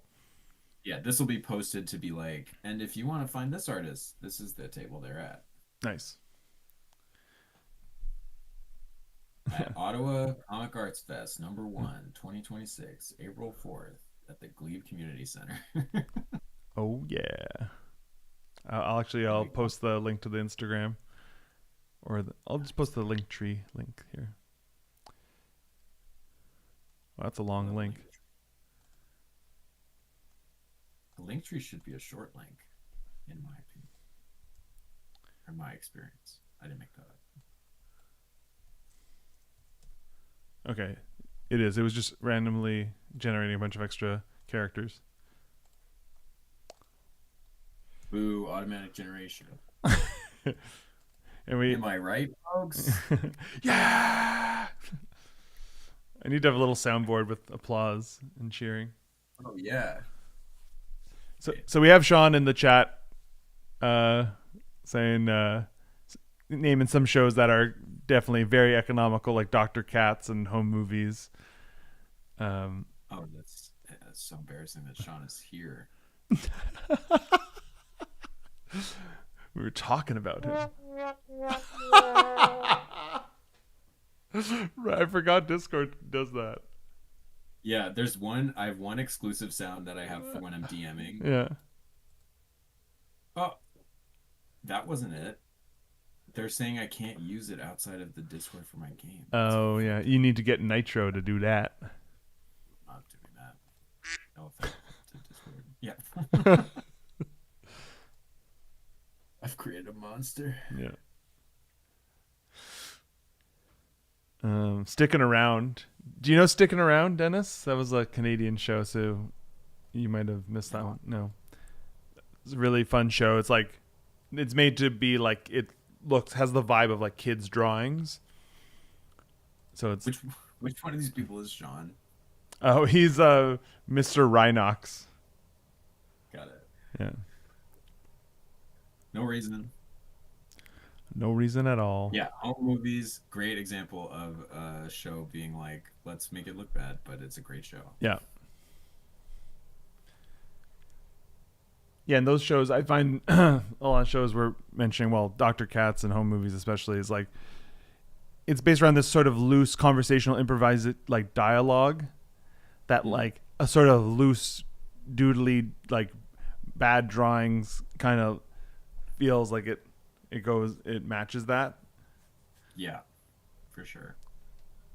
I find sometimes like, so I really found going back to like shows looking better than they have to. The show I always think of first off is Centaur World. I don't know. Oh, I've never watched. I haven't watched that much of it, but I remember. So it starts with like there's like a horse character who is in an epic adventure animation show that like falls into wacky Centaur World, and I always thought like, oh, to really show the difference, Centaur World shouldn't be at like Centaur World is also very well animated. Like the world the character falls into is like it's like these kooky doodly characters that the creator would like draw on Tumblr, but they made those Oh. also really well animated in harmony with like shading and lighting and stuff, and it's like beautifully done. I was like, Mm. I almost think it'd be funnier if like a prestige animation show character fell into like crappy animation world, and Yeah, yeah, that would be great. yeah, I do think that the shading that happens on cartoons sometimes is very misguided. yeah, I think a lot of cartoons do not need to be shaded and hmm, suffer from being shaded. yeah, Especially because, like, you don't need to do it all the time. right, And then when yeah, you think you need to do it all the time, you start being like, oh no, we have to cut the corners because we have to shade it. And then they're just doing like, oh, we'll just take the silhouette of the character and like offset it and then have it. It's like, oh god, yeah, I don't know. At my hot take as an illustrator is that rim light is fake. Rim light makes your shit look really bad. I didn't realize I was so passionate about this, but yeah. I'm feeling Are you talking about just like period, or like the way they do it with that sort of like make a cutter that like cuts in and creates a rim light sort of thing? definitely the second thing, Yeah. but also kind of the first thing. I feel like there are situations where rim light is fine and it makes sense for it to do, but I feel like it's such a default because people are so afraid of lighting Right. that they just do that and they're like, this is like safe. But in my opinion, do you remember those stickers that were like puffed? It was like a millimeter thick, two Oh, millimeter thick, like puffed up sticker. yeah. It just Green light just makes everything look like that. Oh Like my it's made god. of those stickers because they're just getting the same edge. Right. It's like give me a cross form shape that's like really big and Mm-hmm. Yeah, if you're gonna do uh, it, then do it. yeah, if you're Yeah. gonna light it, light it. If you're not gonna light it, don't. Yeah. I mean, I'm guilty of this very thing you're saying. I'm like, oh, just slap Yeah, a me little. too. I Yeah. mean, I don't know how to do every real every lighting. day Just throw like, like yeah, aesthetic shadow and light on there. yeah, I think it's just so much more compelling when, you really try to be brave with the lighting and like Hmm. do an interesting shape that's asymmetrical. Yeah, it's fine. Now I'm just thinking about those puffy stickers. Yeah. You know which ones I didn't like? The ones that like they were like fuzzy. You know what I mean? No, no, no, no, no. We don't like that. I hate that texture. Was like squicked me out. It squicked you out. Yeah, is that a word? It is now. It's squicky.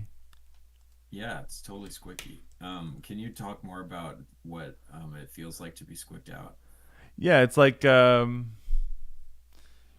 kind close to sort of like nails on a chalkboard, like that kind of thing. It's like a sort of like a um what do you call it? Like a reflexive revulsion kind of feeling. Mm. Like something like it's like but it's not like disgust either. Like it's not like it, but it's like that kind of like it's there's something like unsettling. Like do you have textures that you don't like that you touch and go, oh, I don't like that. Like velvet is kind of like that for Not me. really.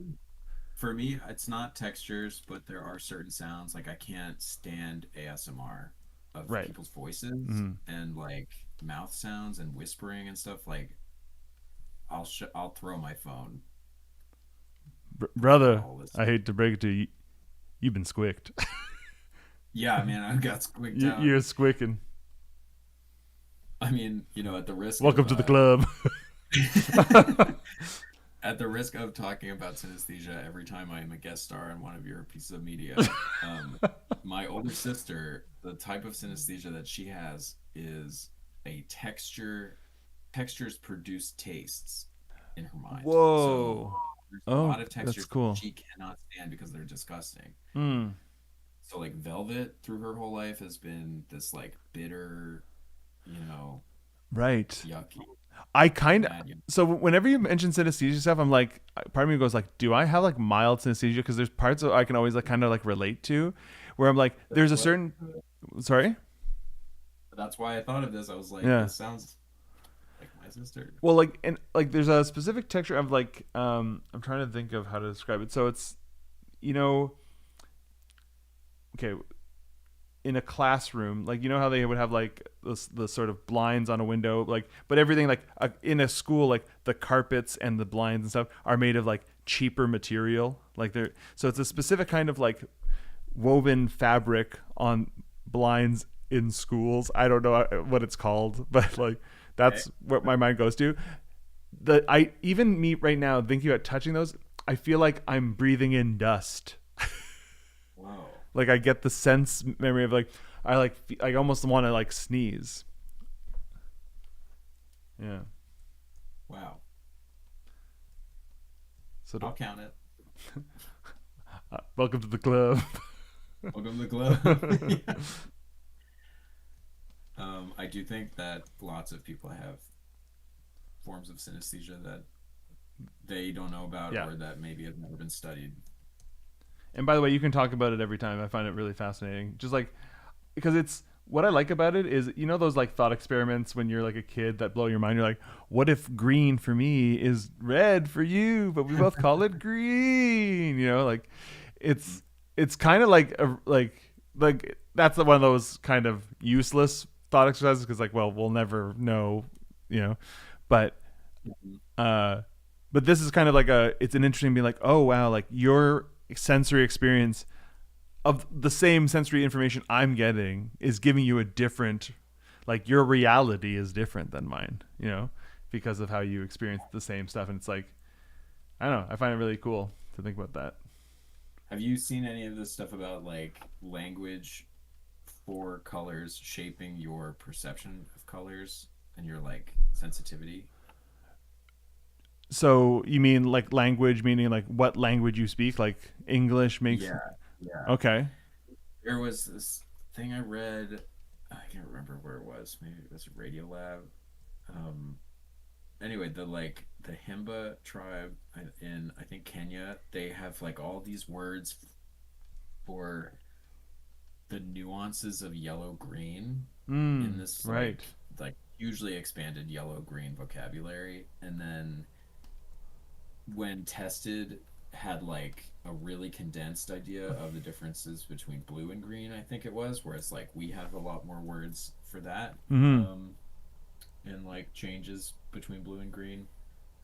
And so then they were scoring people on like, you're testing the pixels are changing very, very slightly, and you're like letting them know when the changes are happening, I guess. Right.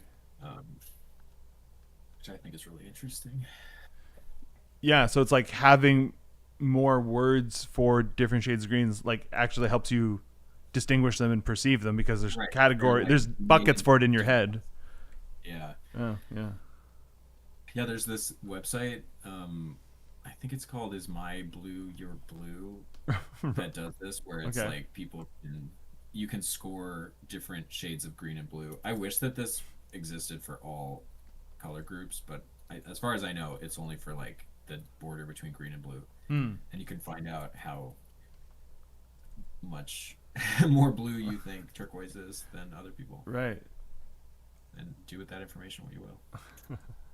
There's got to be some way of making money off that information. Yeah.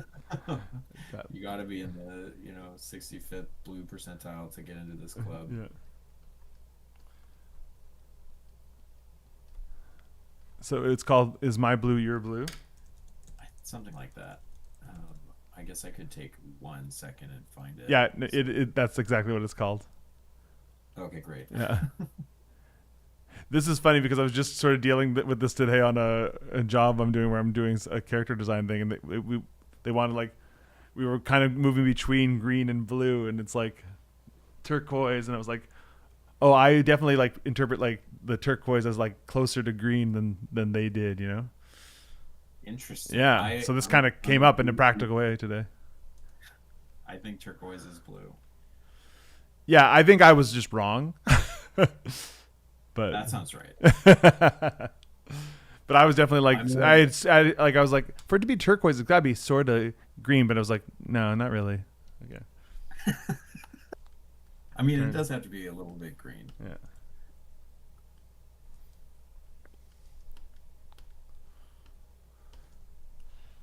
Yeah, my perception of color has gotten mixed reviews over the years. Some people are like, sometimes I do those color tests and I can really like distinguish color, like where like the fine, where they like those tests where it's like, okay, these colors are super different, and now like they're really close, and now they're close, close, close, like they're like imperceptibly different. I can usually like distinguish them pretty close together. So my ability to like tell colors apart, even at like that finer level, is pretty good. But my ability to know what they're called is another story. Well, that's, totally Mm-hmm. that yeah, that's so subjective. I'm a super color generalist. Mm-hmm. People get pissed off because I'll be like, "Oh yeah, give me the red one." They're like, "This is orange." I'm like, "Okay, but it's like if nothing else here is red, this is the red one because of the context." Right, right, yeah. And don't even get me started on how wrong everyone is about primary colors. Go off. I would need maybe a visual, but I don't know. Maybe this is like baby stuff, or maybe this is gonna piss me off that no one's taught this in school. But like the primary colors of print and the primary colors of screen are each other's secondary colors, Right, yeah. and how like orange is not really one of any of them, and neither is purple, Mm-hmm. Do which people is do fine. people say orange and purple are primary colors? No, no, just that they're secondary colors, and you get purple by mixing red and blue. And Mm. I'm like, almost always when you're shown that, the paints that they use, the red and the blue that they use, do not make purple because there's like so much yellow in the red Right, already I that they see. use brown. And yeah, people just, they're just trying their best, but they're coming to it with a false, groundwork. Mm-hmm. And then I think a lot of people are worse at color than they think they are because they're like trying to apply things that they were told that are wrong Right, yeah. when they're painting. Hmm. I saw this thing the other day and I didn't really understand it, but I thought it was cool. Where they like there was this thing where someone was using like a prism to refract light and break it up into primaries, and then they did a thing where it's like they made like the shadow of each primary created like cyan and magenta, and like Yeah, I was like, I don't have the time to understand this right now, but that's it's cool. for the same reason because it's like the opposite of the color that's being blocked. So Yeah, the other two colors are there right. and they're mixing. Yeah. This came up in at the animation festival. Um, I was with Chris Rutledge, and Mm-hmm. it took a team of us on the way to shawarma to convince him that this was not shadows painted on the ground in multiple colors, that it was like there were two lights of different colors that were doing these weird shadows, and they looked very weird, but I was like, like touch the ground if you need to, it's not painted. Oh, you were like observing this phenomenon just like in the Yes, wild. yeah, it was like there was one that was like really bright purple, and then there was a yellow similar shadow in a different direction. And it was like 2 in the morning, so I'm trying to explain this. Obviously it's not really landing. Right. This But was yeah, and then there this was is the like one after dude. a party or something. Yeah. Yeah, we're probably about to run into you at the shawarma spot. Oh But yeah, it was yeah, that all night. the Yeah. like getting his face. Yeah. Speaking of Christy Fuck. Caracas, that was the like I've met him in passing before, but that was the first time I struggle to say conversation, but I guess the closest I've had to a conversation with the man before it was in front of that Oh shawarma yeah, place. he's Yeah. uh He's always he's around the animation festival. I've just never really struck up a conversation with him. he's always struck me as very bird-like, Mm. sort of like I can see flitting that. about. Yeah. He's very um he's always about to get up or about to Hmm. go do something else. Did he teach you at any point? No, and I wasn't even in the animation department. I kind of Oh right. spied on them and learned. Mm-hmm. Was like stealing secret knowledge. Because all my friends were in animation. Mm-hmm. But I don't think he was even teaching there when At the I was time. at school. Yeah. Yeah, but now he's there full time. Okay, wait. Let me go back to my agenda. Yes. Let me see if there's Yeah, we anything still else. got 10 minutes. Okay, would you rather talk about finishing projects or the Sharpie paint markers or Dune? Ooh, those are all areas of interest for me. Um, Well, I'm gonna be a little selfish, and I want you to give me the type 5 on the Sharpie paint markers because I saw Joel ask you about them, and oh, I you was, want me to tell you about them? yeah, I do. Yeah, so I'm all in on them. So I got the full set of the bullet tip ones, Okay. and I also got I don't have them all bundled together easily to show you, but I also got the fine tip ones because I wanted to do some little correction work on my skateboard as well. The reason I was playing with them because when me and Joel were out, like whatever, like 2 weekends ago, he brought them to the bar and we were like using them to paint the glasses we were drinking from. And I liked them. I was like, oh, cool. They're kind of like Poscas, but I found like they were like a little smoother. Like they didn't like. I find sometimes the Poscas like go blip and they burp out a bit of paint, and you kind of gotta like, oh, that catch that first glob and like kind of work it in. Oscar is like the Starbucks. Like it low key sucks, but it's everyone's perception of it. It's like Yeah, that it's the one to do. yeah. Um, Oscar, Posca, what? that Posca pisses me off. Yeah. I bought into the hype and then wasted my money. So when I was gonna just I was like, but I use those, but I was like thinking, oh, I'm gonna get some Poscas so I can to do my skateboard painting, and I was just running my process by Bex to be like, tell me what I'm not thinking, what I don't know I have to do to make this work. So I was like, I'm gonna get Poscas, and she's like, get the Sharpie markers, and I was like, oh yeah, and she's like, yeah, um, the paint flow is better, which I was like, right, I could verify that was true, and then she's also made the point that the tips are a little more resilient, which would be important because I'm painting on wood, so it's like a rougher surface, and the Posca tips might get chewed up a little bit, so you lose the sort of definition of the tip. So, and then I went to Staples and I did a price comparison, and it's like I think like the pack of Sharpie is like it's basically the same price, but there's more colors. So I was like, all right, I'm just gonna do that, and so yeah, I first time I really used them on something was on the board I just finished. Yeah, and I like them. They're good. Nice. Yeah, I was standing in a Staples looking at them and I was like, I am so susceptible to a markdown on a pack of markers. And I had them in my cart and I just kept thinking about it, and then I ended up not getting them because I was like, this is going to be a show of willpower. I won't buy every marker set that I want. And then, Yeah. so you guys talking about it, I was like, damn, should have gone for it. Yeah, I mean, I was like, I'm very susceptible to that too. Like, ooh, new art supplies. Ooh, a different sketchbook I've never seen. I want it. But this, at least, I was like, I was planning on getting them. Like, I had a Posca set, but I've like lost a lot of them, and they're the pastelly ones, and I was like, I want a stronger pop to the color on this thing. Yeah. So I was getting the more like, not the primary colors, the more basic. Boo. Oh no, I was fiddling with my Cintiq pen, and now I knocked the little button off of it.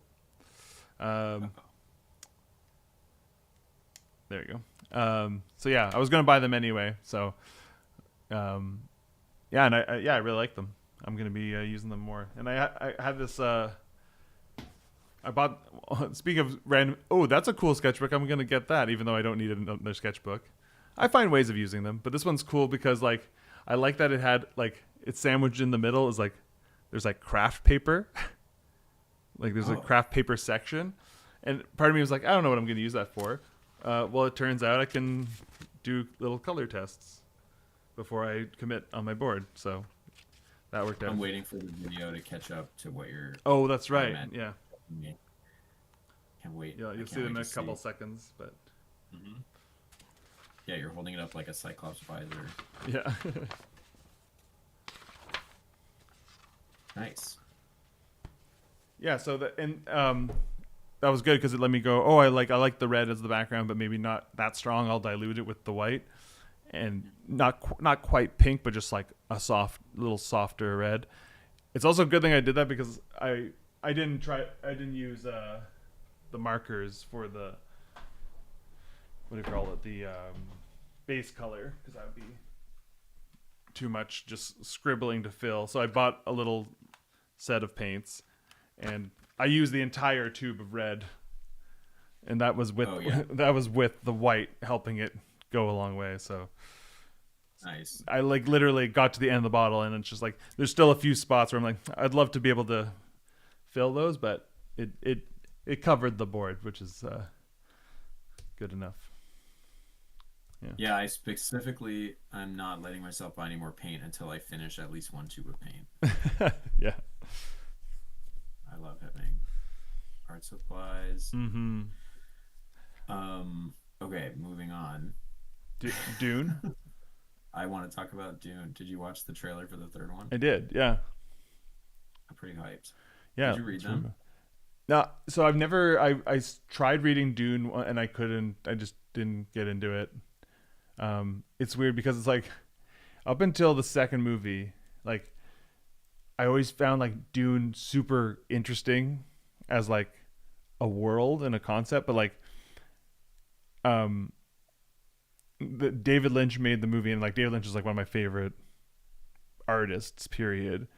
And like even him doing Dune, I was like, I don't even like it by David Lynch. And then Denis Villeneuve, another filmmaker I love, made the first Dune. I was like, I still can't get into this. And I'm like, but like, it's weird because from a distance, I'm like, the world, and like when I read the summary of Dune, I'm like, that's awesome. Like I like this in theory. It wasn't until the second Dune, and I also tried to read the books at one point. I just like, they didn't click with me. The books. I tried to read the first book, and I just, it just didn't capture me enough to keep reading it. But it was the second movie that like throughout, and especially at the very end, that like I think it's like as a story it clicked with me, because up until then it was like I like the concepts, like I like the Bene Gesserit, and I like the the whole Kwisatz Haderach prophecy and the spice and all that. Like it's a cool sci-fi universe. But then it's like up until, like I said, the second movie, putting it in motion, I was never like, but I don't actually like Paul Atreides or anything. I'm not interested. Like I don't have a way into the story. And I think for me the solve on that was that Chani, is that her name, Chani, the Zendaya's character? Yep. She's not really like, she plays a larger role in the movie than she does in the books, if I'm correct, right? Yeah, I would say that.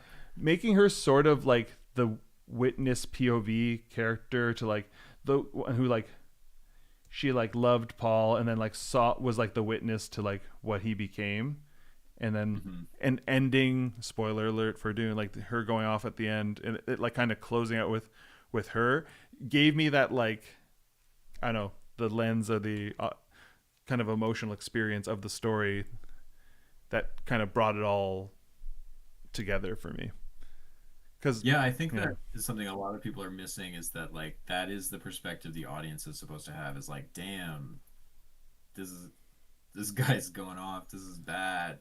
Yeah, well then, because how it clicked for me there was like, this is a really cool, like I didn't realize what the main, like I guess like storytelling like trick of Dune was, which is that it's taking the sort of hero's journey, reluctant messiah mythology and making it a tragedy. It's like, this is a myth that was constructed by elite people who are trying to subjugate people in the universe, and he's being used as a pawn in that story.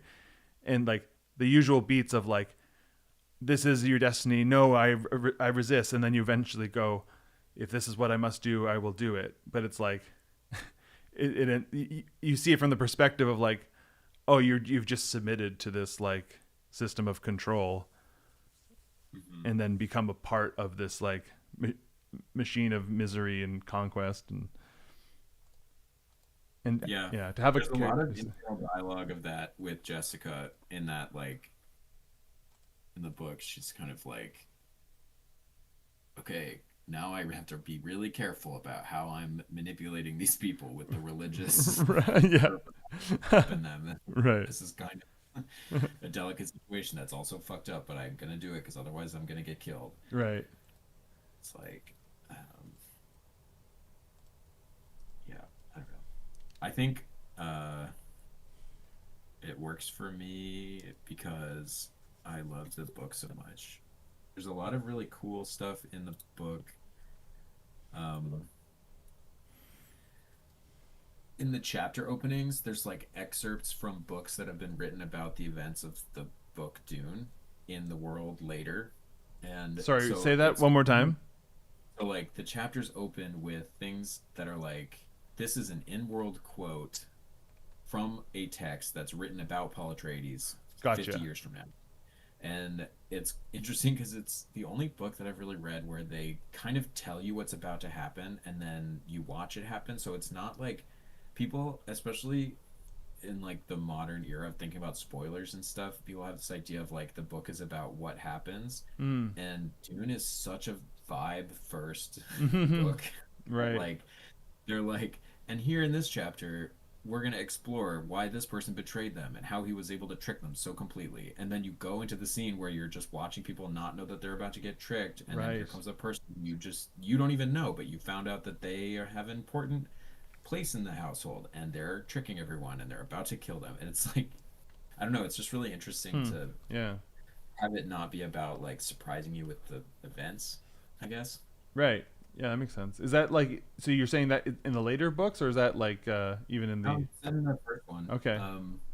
They do it in the later ones, but I think in the first one is where it works the best. And there's like political commentary done after the fact about things that are starting to happen in the Mhm. next scene. I like that shit. Also, the final Dune books are crazy. I've heard some of the like the highlights of how weird they get. And Yeah, I love it.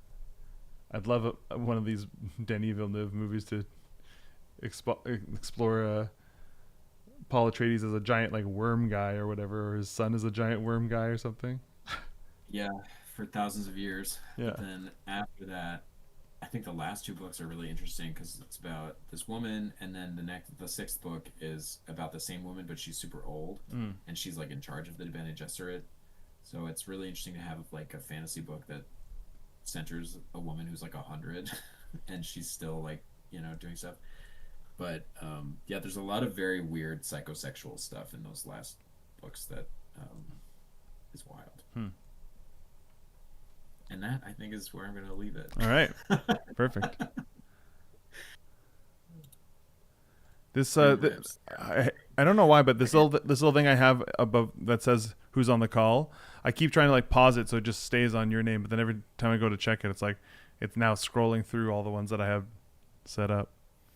Anyway, not your problem. But That's not my problem. I just thinking out loud. Thanks for calling. No problem. That was fun. Yeah. I love to. Yeah. Yeah, thanks for doing a double shift. All No right. problem. Cool.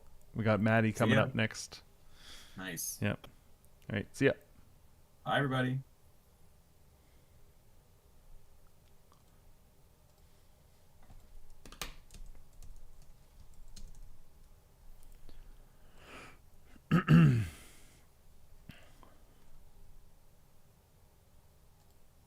So next we're gonna have Maddie Zukar. Mad Zooks.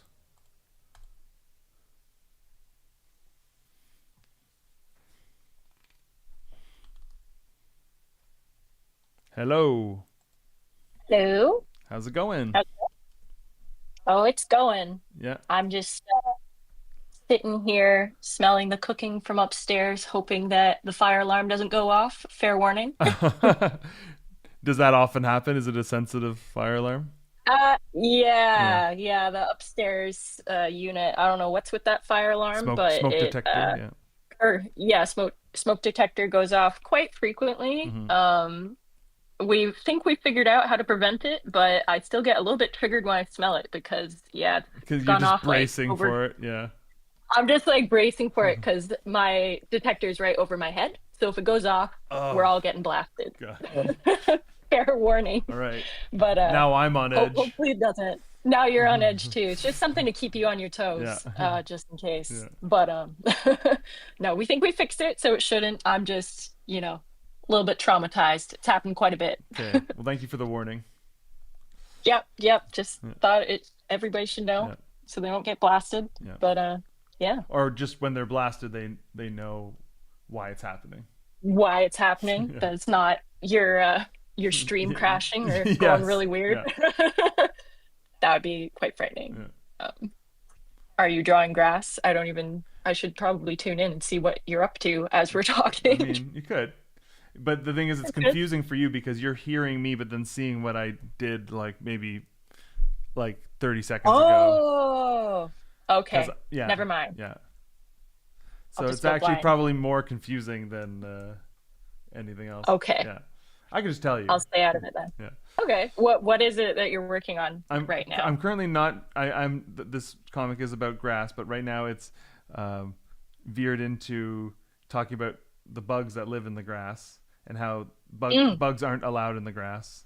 And so right now Oh, I'm drawing a big sign that's like a big neon sign sort of thing, or like like a hotel sign that says like no vacancy, like oh sort yeah. of thing. Yeah, but Yeah. it's saying like it's a big light up sign that says no bugs, and the bugs are fleeing the grass because they're not allowed to Oh live. Yeah, no. yeah, Well, they're very well behaved if they're listening to the sign. yeah, That's good. yeah. Very smart too that they can read. I don't think mine can read. You don't think your bugs can read? No, I don't think so. I haven't tested it yet. Um, Wait, so you say your bugs? You have bugs? my bugs. I have some bugs. Yes. Yes, I started collecting them. I think that's just like I've discussed this with a few people. I Mm. think there is a pipeline between collecting houseplants and eventually collecting Mm. either bugs, fish, or like reptiles. I think Okay. it somehow leads to that. And yeah, I've been collecting the plants for so long now that, yeah, I've transitioned to the bugs now. So I've got You've two evolved from colonies plant of, girl to bug yes, girl. Yeah. exactly, Yeah. exactly. So, and I want to make little terrarium enclosures for these guys, but right now I just have two colonies of isopods going on. So like Wow. roly-poly bugs. Yeah, Okay. very So they're fun. like I wasn't sure if they were like living bugs or not.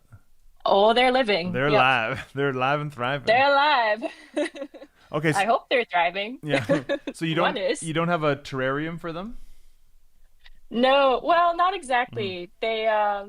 So through my research, people tend to keep them in like plastic containers that Gotcha. you cut ventilation into, but it's literally just like a 6 quart plastic bin from Dollarama that I modified. Right. And yeah, all you just need some dirt, some leaf litter, and yeah, you're pretty much good to go. And they just live in that.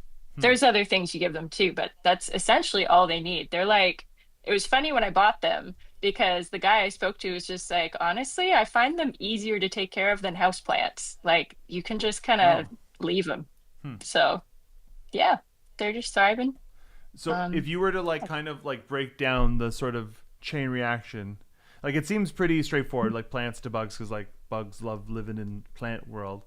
But hmm, like, how does it go from like I should like because sometimes you're like part of protecting plants is you don't want too many bugs yeah, on them, right? Like that's that. yeah. So Well, yeah, yeah, it's funny you mentioned that because the reason I got into them just collecting them on their own was because I was trying to find ways to deal with actual pests on my houseplants. And right, okay. like the local store that I go to started to sell like predatory mites and just beneficial Mm, insects to introduce to your plants. And like uh I thought that was interesting. I wasn't too scared of bugs, so I was like, I think I could give that a try, but I was also nervous that they would like run away from the plant and just like take over my apartment, but they didn't. right. They kind of just stuck to the plants, but I think that was the initial thing there because the beneficial ones are so tiny, like they're not that freaky or anything, and they seemed helpful. Hmm. And then I started getting other issues with other plants, like mold in the soil, and I thought, oh, what could take care of that? And like I haven't tried it with the isopods, but technically that's what the isopods are supposed to do. They're supposed to just break down all the decaying plant matter and stuff. So I was like, Oh. I wonder if there's a way to introduce them to my houseplants, but I don't think there is. I think they need too much humidity. So now, of course, it's the reverse thing. Originally, I got them to help the plants. Now I'm like, no, now I need to build a Now home it's all with about plants to help the them. bugs. Yeah, Oh wow, so just this like vicious cycle just like keeps feeding it itself. is. Yeah. You Yes, need it more plants for is. the bugs, Yes, more it bugs for the is. plants. Yeah. I do. And soon enough, I'll just be living in a full-on jungle. I can't wait. It's like so ironic too, because I'm in a basement Oh my apartment. god. Like plants do not thrive down here, but I'm like, I'm gonna make it happen. Yeah. I will find a The way. sheer will. Yeah. Through sheer will and plant lights, I will Yeah. find a way. Yeah, it's kind of alarming. And the thing I always forget with me collecting plants is that they always get bigger. Even in a basement, they get bigger. Right. Because I don't know, I've had people come by and see, because obviously I talk about my plant collection a lot, Yeah. and like some people have come over and gone, I actually expected this to be a lot worse. I'm like, yeah, it's not bad now because I buy everything really small, but visit again in a year and see how big Yeah, there'll everything be gets. a toucan flying around in here. Pretty Yeah. much, yeah, yeah. The dream is to live in the museum from Animal Crossing, really. I don't know if you ever played Animal No, I Crossing, don't. Yeah, I but don't know enough. oh, I'm gonna it's look it up. yeah, yeah, take a look. Can see all the different sections in the museum. It's pretty fun. Oh, and they have like Basically, you want an aquarium in your home? I want the aquarium, I want the fossils, I want Right. the plants and the bugs and the art, and that'll be perfect. And that's what I'll live in. It just seems to be where my decor is headed at this point. Right. Um, A lot of skeletons and plants and yeah. oh, yes. I want to live in a natural history museum. Maybe Yeah. that's a more accurate way of putting it, Right. but You're like reincarnated Charles Darwin or something. maybe, yeah. It just I feels blame like Pokemon. it feels like the way you would live is like those like intrepid like Yeah. explorers from that era, like Oh, I'd love who to. are part of like they had like a secret society of traveler explorers like men gather you Yeah. must I discovered the dodo or whatever. Yes. Yeah. Yes. I would love to do that. I like, wish I like wish you could Milo still. from Atlantis or something. Yeah, Yes, yeah. yes, I'd love that. Yeah, I wish that you could still get into those weird fields just from your passion for those things. Right. I'm like, crap, if I actually wanted to do something like that, I'd have to go back and do school all over again, Hmm. like starting right over. Yeah, it's I'm all like, can't you annoyingly see? I just, formalized now. it is. I'm like, can't you just take my word for it and just Yeah, see the photo evidence of my collections to see, yes, this girl's crazy about these things. We should bring her along. She might see something that we don't, or I don't know. exactly. Could be fun. Doesn't gumption Could be count for fun. anything these days? I don't know. Yeah. I don't know. Depends who you ask. Oh yeah. So what's the latest? Okay, what have you more recently Yeah. bought a bug, or have you more recently bought a plant?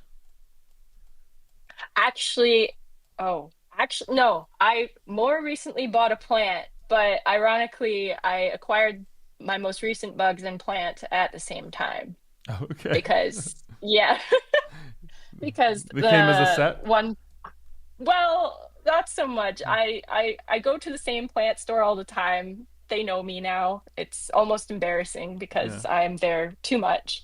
Do you want to And plug them? I could plug them. It's Plant and Curio in Okay. Little Italy. So I frequent them a lot. And the store manager there is really into bugs too. And I think actually, like, the owner is also into bugs. So I just happened to mention it. And the manager was like, I actually have a bunch of the bugs that you're looking for, which were the rubber ducky isopods, and very generously shared some with me just because I was like, I'd love to get my hands on some. Yeah, And so I went back to pick up plants and I got those bugs at the exact same time. So amazing. I got them both and it's very fun. Hmm. Um, And but yeah, when was that? my that was 4 weeks ago, Okay, I think. Yeah, it's about a month ago so you're ish. about due for some more bugs, some plants. Yeah, yeah, maybe. I'm looking at spiders, but I don't know where you Oh, get those. hmm. Not tarantulas. That's a little scary Oh for me yeah. still. I don't think it'll be a tarantula. It needs to be a little bit smaller. That's funny because Jumping that's spiders. the first spider my mind goes to when someone talks about like getting a spider as a pet. Yeah, pet spider. I don't know. I keep watching videos. I'm almost trying to desensitize myself to them, Hmm. like just watch it enough that it doesn't freak me out anymore, but oh, they move so fast. Yeah, they do, and in fact, they're Kind of actually like alarming. they're very delicate and very like you gotta They be yeah. are. My old roommate in Toronto had one, and I definitely had to get desensitized to like warm up to it. But yeah, it's like you want to be careful that it can run fast. You don't want it to like crawl away very fast because um, less about being afraid of like who knows where it is. It's more like for its Hmm. safety. Like okay, Yeah. like it can eat because it can so easily get crushed. Because yeah, they got some Yeah, yeah. Like absolutely. if they fall from too far, like a very not even that far of a drop can kill them. Right. Yeah. I guess, yeah. I don't actually know enough about tarantulas. They're Hmm. usually like terrestrial dwelling, Yeah. right? Like they're on the ground. They're Yeah. not up in the trees Exactly. so much. So, yeah, I Hmm. guess that makes sense Hmm. that a fall would be bad. Yeah. And did you ever hold the Oh tarantula? yeah, all the time. Oh. Yeah. How was that? It was fun. Like it was a regular thing. Like we would like smoke weed, watch movies, and like hold the tarantula and stuff. Yeah, Well, I think that adds to the yeah, experience though, yeah, probably. yeah. Do you know what type of tarantula it was? Or like, No, I don't I know think a if I whole saw a picture, species, but I would recognize. okay. Yeah, Was it a really large one or was it more it was medium like it size? like I'd say it, with a full hand, like with the full arm spread, like fit in the palm of my hand. So Okay, yeah, so it's yeah, I think and that's not huge. it wasn't like no, it wasn't huge, and it was very like brown and gray. Like it wasn't like Oh yeah. yeah, like I know some of Yeah. them have like a little bit more like little stripes on them or something. Mm-hmm. Yeah. My algorithms plagued me with these videos of this one specific one. I guess this guy's breeding them, but Mm. I think they're called Brazilian jewel tarantulas, and they're the craziest looking things ever. They're like teal colored with pink legs, Oh but they're whoa! I just really looked it up. small. Yeah, yeah, they're really cool looking. They're actually not that big either. I think they only grow maybe 2 or 3 inches max. Yeah, Like they're wow, that's not cool. large at all, but they're very colorful, very cool looking. So every time I open my feed, I just see all these baby ones with little pink legs everywhere. And I'm like, I'm trying to convince myself that I'm okay with this one, but then he made another video about how expensive they are, and I went, okay, maybe I won't. Right. I'm not there yet. I'm gonna Not there I'm yet. gonna put it on the stream so people can see. Oh, yeah. I mean, it's really cool. It's inspiring for art for sure. It is. It's like a little I'd love to Pokemon. draw it. Yeah. I think that's the other part of my whole collecting thing too. I think Pokemon's just had too much of an influence on my life. Mm-hmm. And I want to yeah, Yeah. I want my own real life Pokemon basically. Um, Mostly grass type. by the way, apropos of this conversation, Sean says she made it out of Jumanji and wants to go back. Oh, Yeah. yeah. Yep. Pretty much. Pretty much. You spent so long in the jungles of Jumanji that you can't adjust to Hmm. real life. Nope. It's true. It's true. Life's more fun. in the jungle with the cool things. So I'm realizing now that you've been on, I think the entire team of OCAF has been on this stream now. Oh, really? Yeah. Well, it's funny you just mentioned that because I'm like, obviously, I'm focused on this conversation, but I'm hmm seeing the chat talking about table layouts and stuff too. Yeah, we're getting all the final things put together for the event. The chat being the Getting the OCAF team chat. the OCAF Yeah. team chat. Yeah, we discuss things there. It's our Yeah. it's our ongoing board meeting. Yeah. Dennis was But just yeah, on and talking about that he was working on the map for the yeah, thing. Yeah. it's looking good. I just saw it just now. I'm a Cool. big fan of the colors that we're using. They're very fun, Mm. very vibrant. Is it kind of like the stuff you're using on the posters, or Yep. Yep. The the purples purples? Yeah. and magentas. hmm Yeah. It's cool. Yeah, that's fun. Um, yeah. I guess it's only I I keep getting like time blindness around this thing, Oh but my I'm god, I realizing know. it's only in about 2 weeks. I Yep. was like, whoa, that's coming up really fast. So Yeah. I should get hope these I comics hope done. lots of people turn out. Yeah, yeah. hmm You will though. You will. Yep. I mean, I have I got my skateboard confidence. finished. Yeah. Yeah. Yeah. Our skateboards are such twins. I I know, it's laughed so so much when you funny. sent it to the I was like, it's great minds think alike. It's Yeah. just a great color too, and Yeah.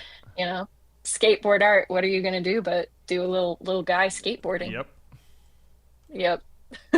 First Mine, I idea, was best idea. gonna, right? Yeah, because I think that was the idea I ended up going with was essentially my first idea, but hmm modified a bit. I was going to do something way complicated. I always do Yes. ideas that are like way too grandiose, and I have to pull it back and go, Yeah. yeah, Talk that's talk about what you no were time gonna for do. that. Well, okay, there were a couple because the very first thing I was going to do was I was going to try and find some kind of mechanism and do not quite a 3D, but sort of like a cutout character that could be Oh, pulleyed along a sorry. background like I'm gonna interrupt animation. just to add Oh, context if people don't know what we're talking about. We're oh talking about yes, where yeah. we yeah, it's an art show where you artist gets blank decks, skateboard decks, to paint or do whatever media they want on it, and then there's an art show where they're put up as like a gallery show, but then also it's a silent auction where part of it goes to charity and stuff. So yeah, Yeah. all hands on deck on Yeah. Beyond the Pale. Yeah. And that's end of April, I think hmm they're all up, which will be super cool to see. But yeah, and people do all kinds of crazy stuff with it too. It's not just Yep. two-dimensional art. People do 3D stuff too, which is initially what I was planning on doing. hmm So yeah, the very first idea, I was gonna paint the board like a classic old school looking animation background, like a 1930s sort of background to like a panning shot hmm and do a character like cut out 3D on something that could slide along it. And Oh, I don't. I You think didn't it tell was me about still this idea. I didn't even hear about this one. yeah, Yeah. this was the very first idea. Yeah. And then I got the skateboard deck and I went, oh, I don't skateboard. I don't remember what the dimensions look like on a skateboard. And I went, wow, this is way more narrow than I Right. thought. Yeah. And there's no space to do what I was planning on doing. hmm So then plan B was the one that you know about, which is hmm I was going to take my typical way of sculpting these days, which is the spun cotton, which is like hmm paper mache, but Very with cool. cotton balls basically, and do these three-dimensional like masks sort of hmm going across the board. But each theme that I came up with for that just wasn't I don't know. I couldn't nail one down, and then by the time I started to do the masks, I forgot how long the process is on that type of sculpting, and the drying time, and I went, I'm running out of time now. I think I'm gonna have to again, like, uh, you know, tone it down a bit, do Yep. something more simple, and yeah, I went back to a more simplified idea of idea one, which is basically do something animation inspired where it's, multiple poses of a character skateboarding. And hmm yeah, I'm happy I went with this one. It was a lot less stressful than those other ones would have been, Yeah. I think. Yeah. I But think yeah. for me too, it was just like the idea of like I'm just gonna pick something that I know I can get done. You know, because it's like Hmm. part of it too is like, could I get done? Maybe, but like, when I want something where I'm like, I'm sure I could get it done, so that it's not this like scary thing the whole time where I'm like, yeah, Absolutely. yeah, I, Yeah, I had the same thing. yeah, because it's. I mean, is it? Um, Yeah, it's the first year you're doing it too, right? it is the first year I'm Yeah, doing it. yeah. Yeah. And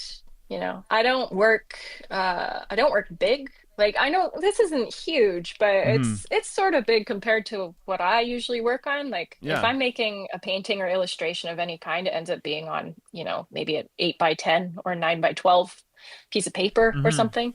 So to me this is larger, and I was a little nervous about how long the art would take me. Hmm. So I definitely tried to keep it really simple, and Hmm. I'm pretty happy with how it turned out. Yeah, It's it's very silly. super cute. Thank you. Uh, I I have yeah, a question for I you had though fun doing it. Yeah, sure. about the. So you like sprayed it at the end, right, to like kind of seal it I all. did spray it. I did. Okay, Yeah. so you live in a small basement apartment. Uh-huh.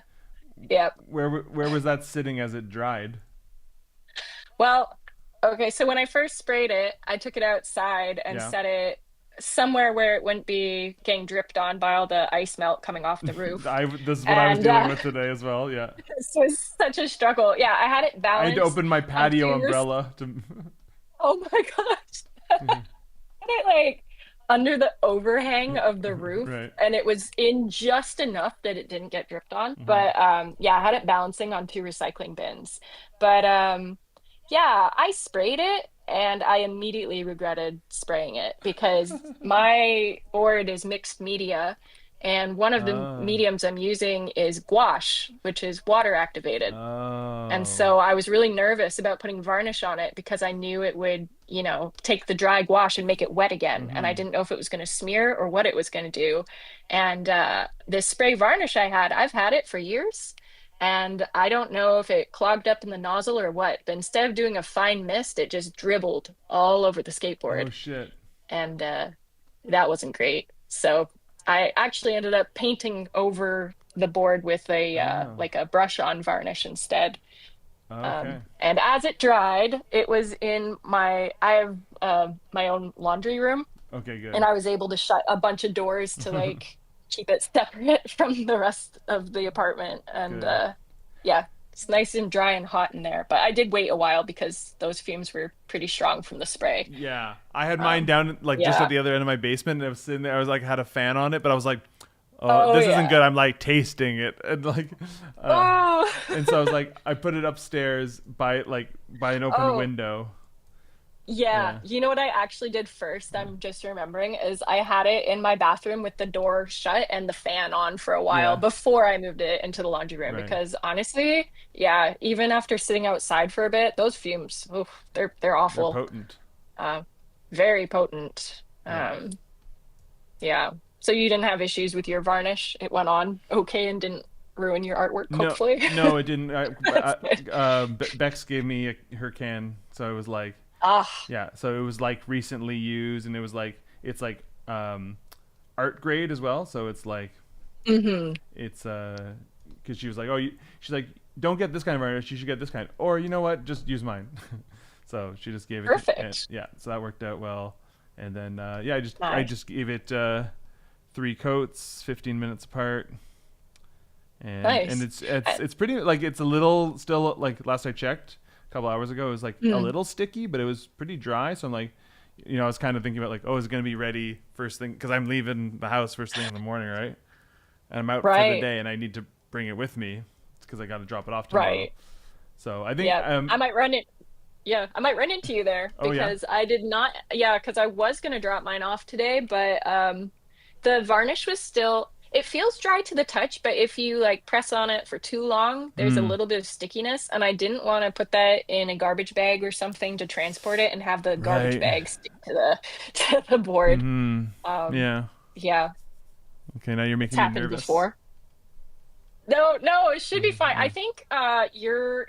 you're probably going to have better luck with yours because the spray goes on in much thinner layers than what I used. True. Because as Right. I You said, did. I ended Yeah. You up, did a coat with a yeah, brush. Yeah.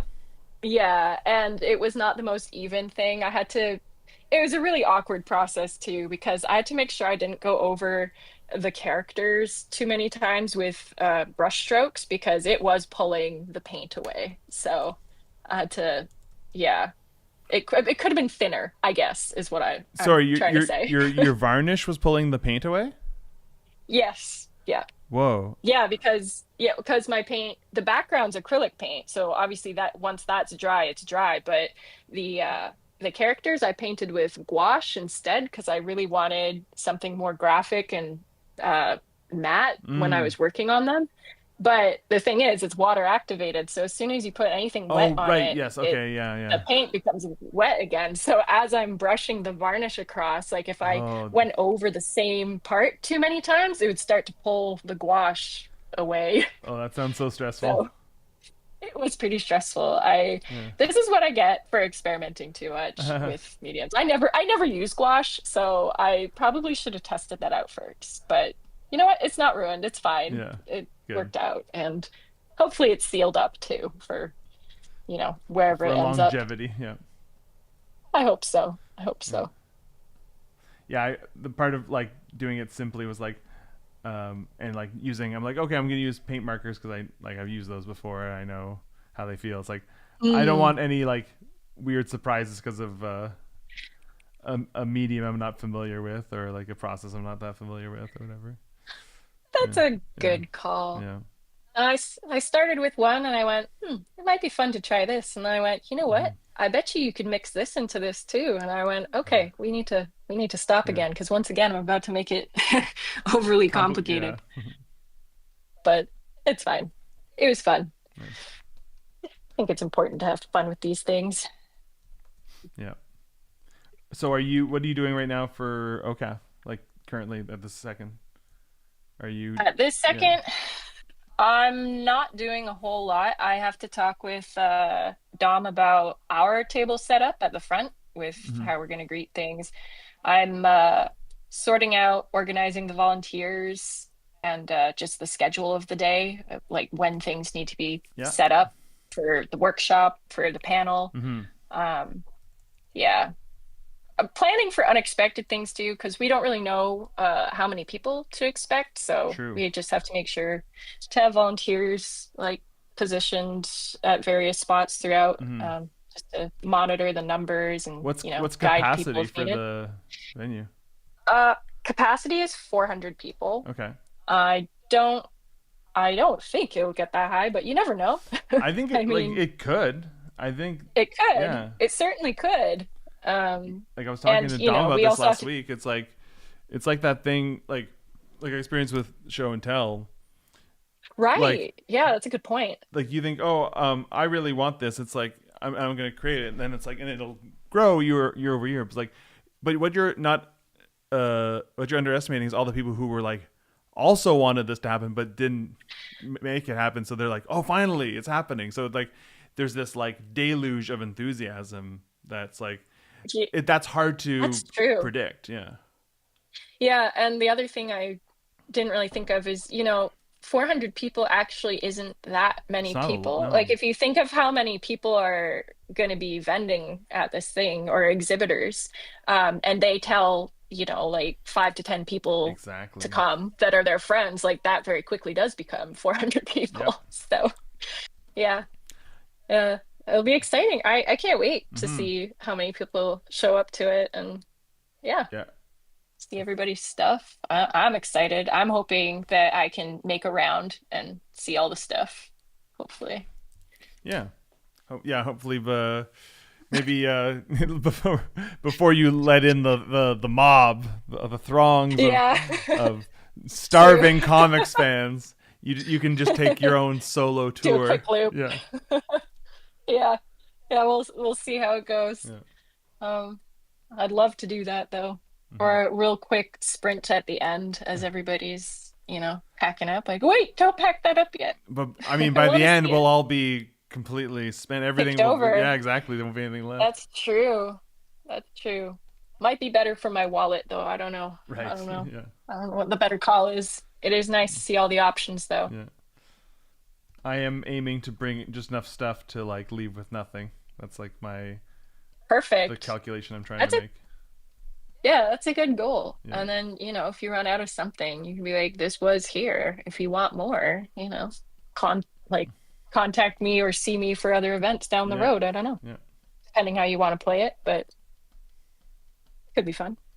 Yeah. I'm just more than anything, I'm just like excited to just be a part of it. Oh yeah. Yeah.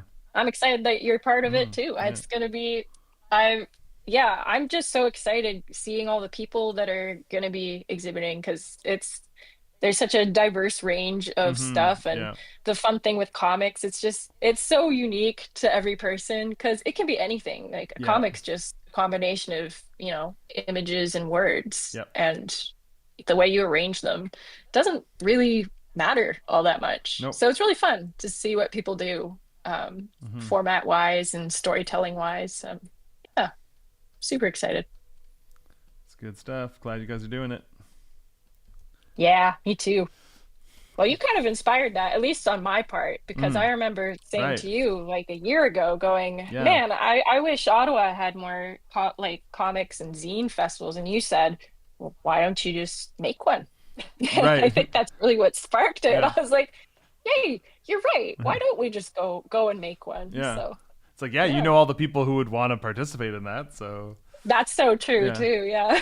Um, There's yeah, and at that point, it was a little like I think it's like the scale of it grew because at that time I think you were just thinking of like having like a zine fair, and I think this Yeah. is a little escalation of that idea Yes, it into a is. full Well, that blown was like festival. Yeah. Yeah. Well, I credit Dom with that Right. one Yeah. because I remember talking to them about wanting to do a zine fair, and they were the one that said, Mm-hmm. oh, well, I really wish that there was an OCAF, like a TCAF sort of event. Right. And then it very quickly became Yeah. OCAF itself. So That's that cool. was super fun. Yeah.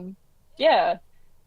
And yeah, I'm excited it became that actually. Mm-hmm. It's just added some more stuff to it. I don't know. Yeah. Um, Yeah.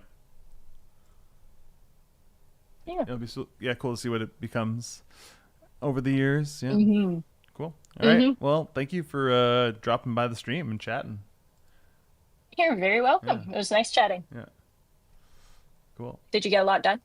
I'm still gonna work for another half hour, and at this point I'm on page 16 of how many am I doing here? 20. So Oh, yeah, nice. Well, that's pretty far along then. yeah, I might be able to get this all done before then. I'm gonna go off to the gym after this. All right. I'm Sounds a good. late night gym time. Ah, Yeah, very good. yeah. All right. To Well then. to balance out all the sitting I'm doing right now. Yeah, Yeah, that's probably healthy. yeah, Good plan. yeah, Good plan. yeah. All right. Have a good night. All right. Well, good night. Bye. Bye. All right. I think that's going to be it for the calls tonight. Um, in the future, I'm going to have Alex Fish come on and give us a sports report because while I'm on this call, actually, I'm going to do a little quick check. All right. The Sens are tied 1-1 at the end of period 2 against the New York Islanders. So I was talking to my friend Alex just last night about how he would do sports commentary, the stuff in between the periods when they talk about how the game's going and the strategies and all that stuff. And he had some interesting ideas about how he would do it. So I was like, you know what? There's a game on tomorrow. Call me between the second and the third period. But he is putting his child to bed, so that responsibility comes first. I understand, but one day we have that to look forward to. That'll be fun. We'll do a little Alex Fish's Sports Corner.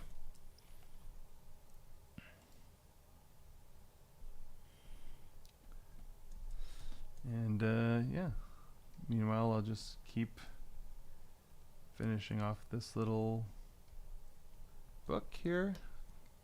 I've been doing I find with my shadows recently, I get tired of doing the little puddle shadow. I've been doing more triangle shadows, and I've been enjoying that.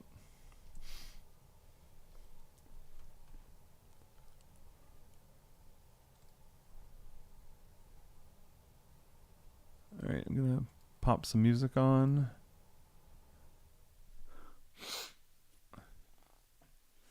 I mean, yeah, happy for him, bad for us, yeah. Kids don't put themselves to bed at this age, apparently.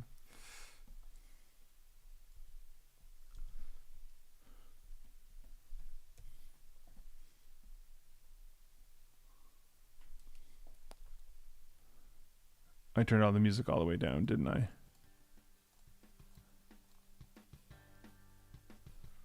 There we go. Yeah, I find lately I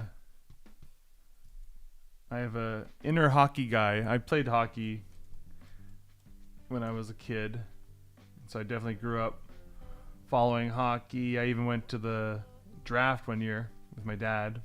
Actually took me to the draft as a kid, which is hilarious because it's not like I don't know what it's like these days, but back then it's like not something that's entertaining to a kid at all. It's all like very the business of hockey. But that was the year that the Sens franchise started up, and we went to this little meet and greet. So that was cool. Got to meet like the starting players of the Sens, and got my picture taken with Alexei Yashin. But we got the pictures developed from like a disposable camera, and my dad took the picture and he had his index finger over the camera lens right over Alexei Yashin's face. So just me standing with this guy in a suit, and we can't see who it is. But you gotta believe it was Alexei Yashin. But yeah, this year I find last time I was getting into hockey was like 2018, 2019, just before COVID. Sens had a really good playoff chance, and I really liked the team at that point. But then that team sort of fell apart, and I lost interest for a while. But yeah, right now I'm enjoying watching them. And they could still potentially make the playoffs, which would be fun.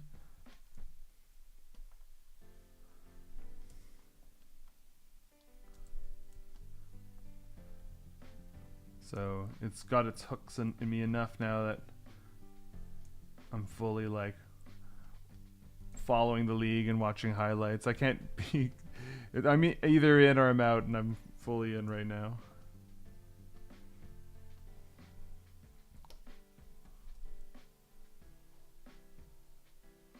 Trying to remember what I'm doing with this panel. I need context.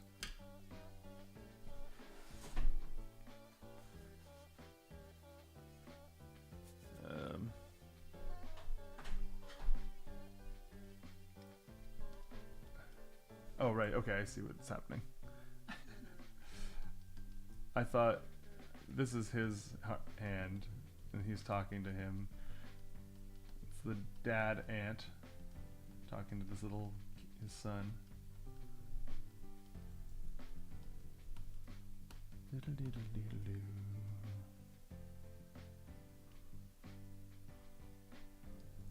A little too high.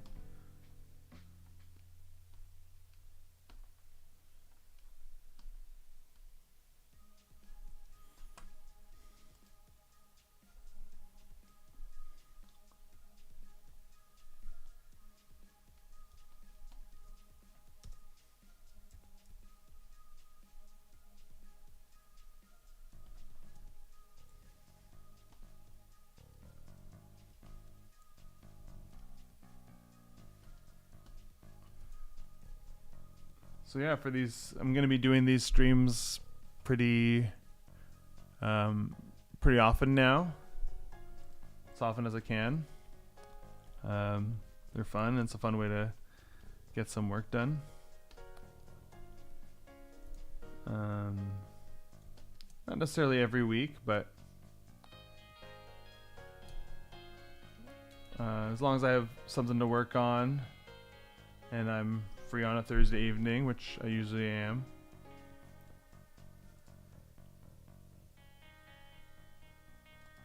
then I'll do them. And so, to that end, always going to be looking for guests to talk to. So, if you listen to the stream and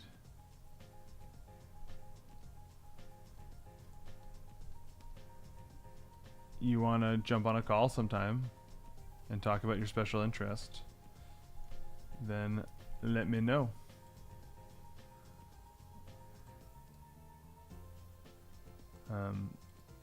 Oh, there we go. The reason I was talking slow is I was trying to figure out what was going on here. I was playing with too many of the settings, now I've screwed things up.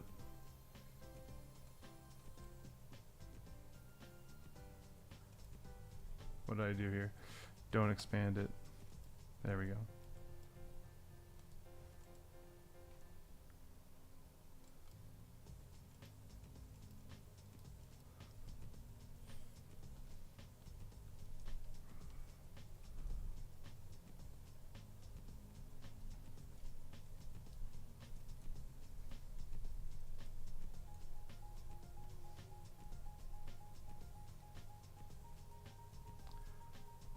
But yeah, if you're ever available on a Thursday evening and you want to chat, shoot me a message.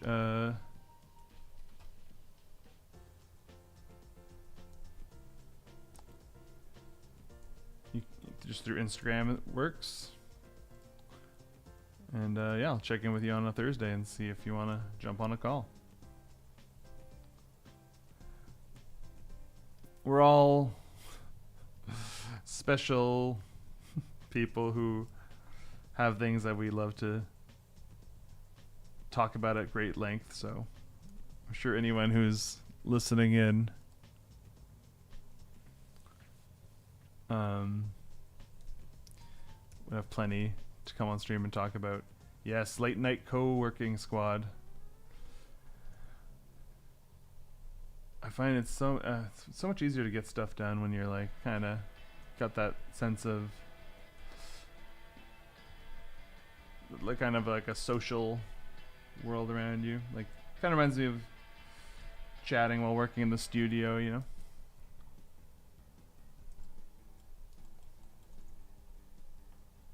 I've had some great conversations that way over the years. But yeah, doesn't have to be purely relegated to studio life. You can create it for yourself, which is a theme that keeps coming up. Is you don't always have to wait for someone to create an opportunity for you.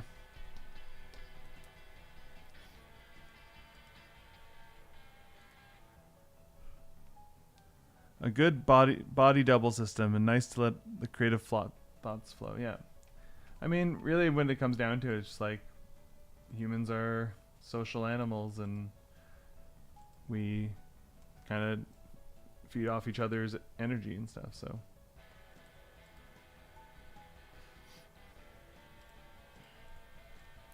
you need other people, turns out.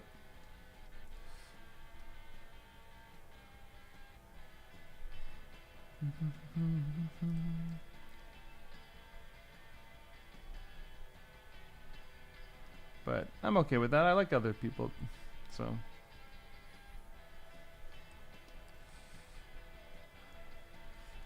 I can do a lot of alone time, but when it comes down to it, I need to be around other people, or I go a little crazy.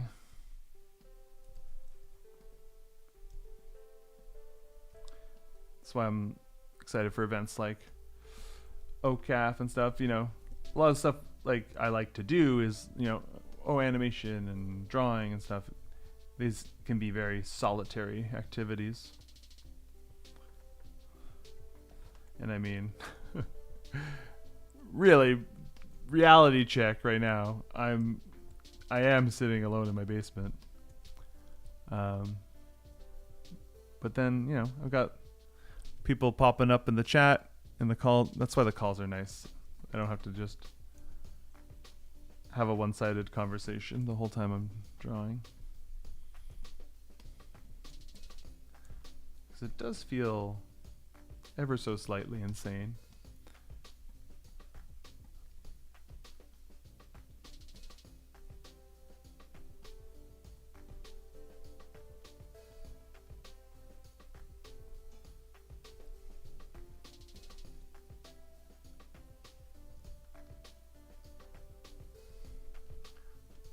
I guess before things wrap up, I should mention again that first Meg says, I heard someone say today, what is the point if not for community for most things? Totally. I honestly think so many of the things that are the problems in the world are just the result of people. There's like a lack of community, you know, because community breeds trust and connection and all those things that everything else is like a outcome. Everything good is just an outcome of those basic things. Yeah, but before I go, I will remind people or let people know if I've heard yet. I've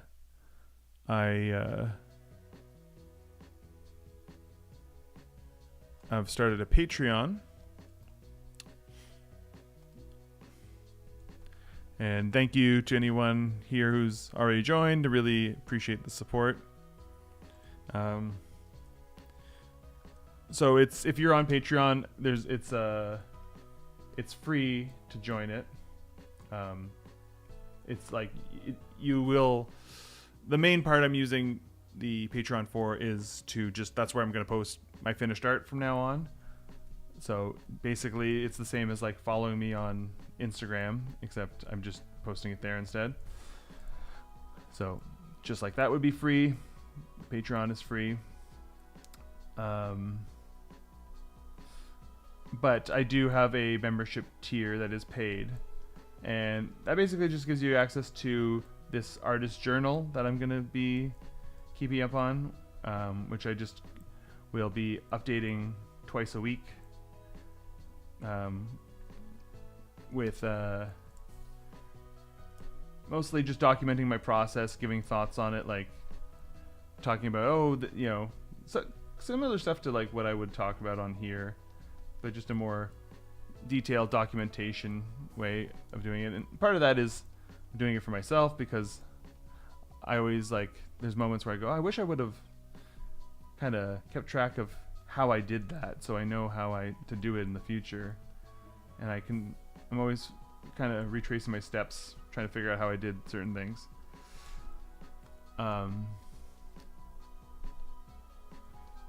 So part of it is just like for me to remember how I did things, and just kind of it's cool to have a historical documentation of that.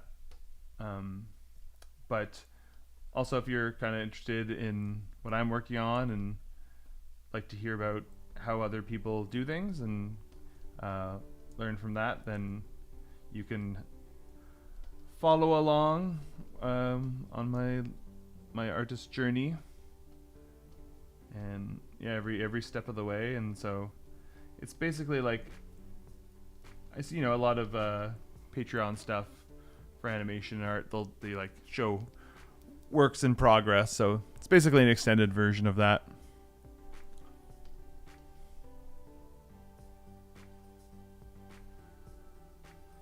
So you'll see stuff as I'm making it, and then there'll be the companion piece of me, also a little bit of storytelling around it.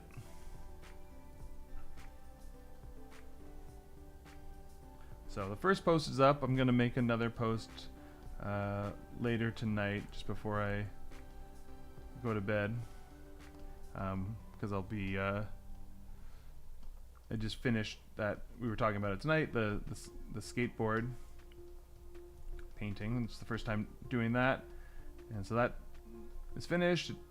I like how it turned out, so I'll be posting the final results of that on my Patreon, and talking about the final bits of the process in that artist journal part.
Might redo this.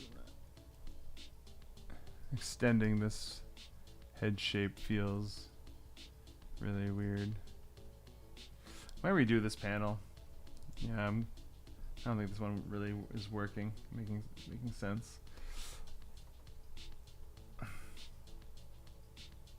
I already did that one several times in the rough.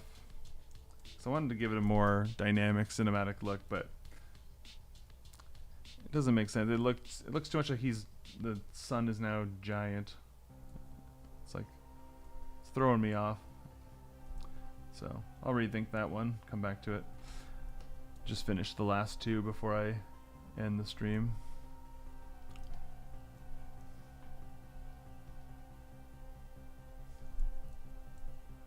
Running away from home, you need a little bindle. You need a bindle. I remember I was so excited when I found out that's what those things are called. I just loved knowing the words for obscure things like that.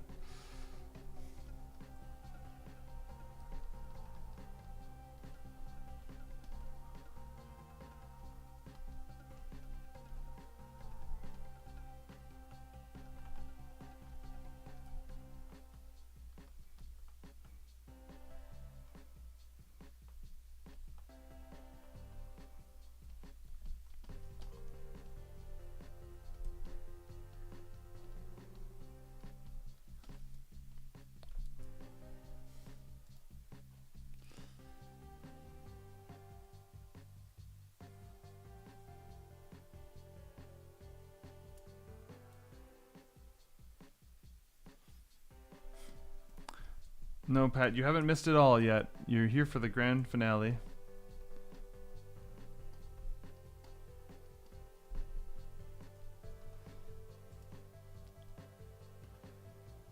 I love the idea of documenting your own process. A great use of these kinds of platforms to share with others, but also keep for yourself. Yeah.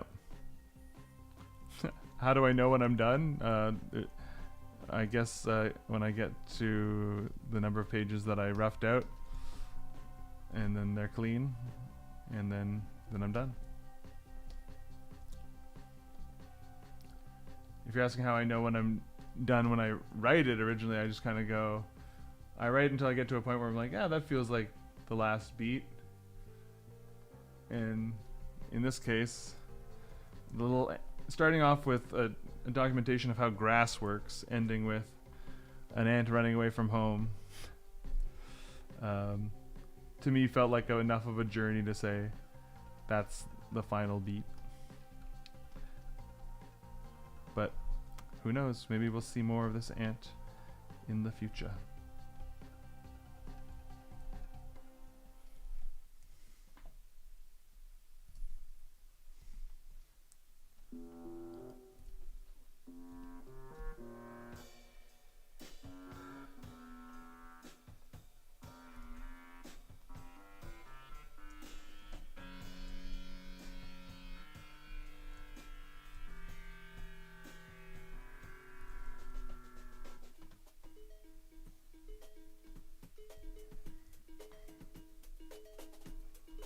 I guess another way I know I'm done is because it's 9 o'clock and I gotta get to the gym with enough time to get a workout in before I go to sleep.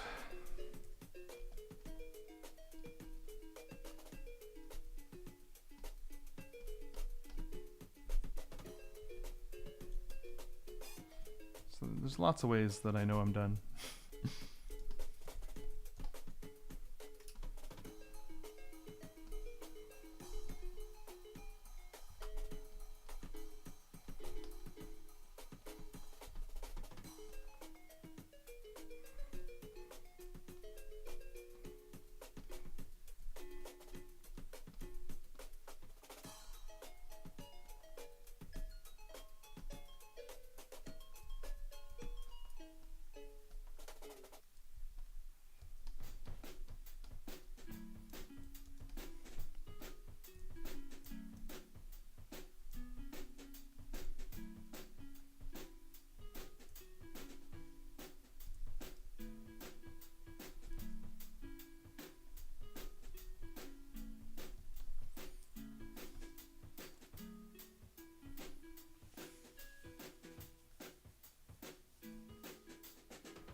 Oh my god, are you not finishing the checkerboard fills on that bag on the right side of it? Oh, thank you. See, this is why it's good to have friends watching you work. They got your back. They got your six. That would have been really embarrassing.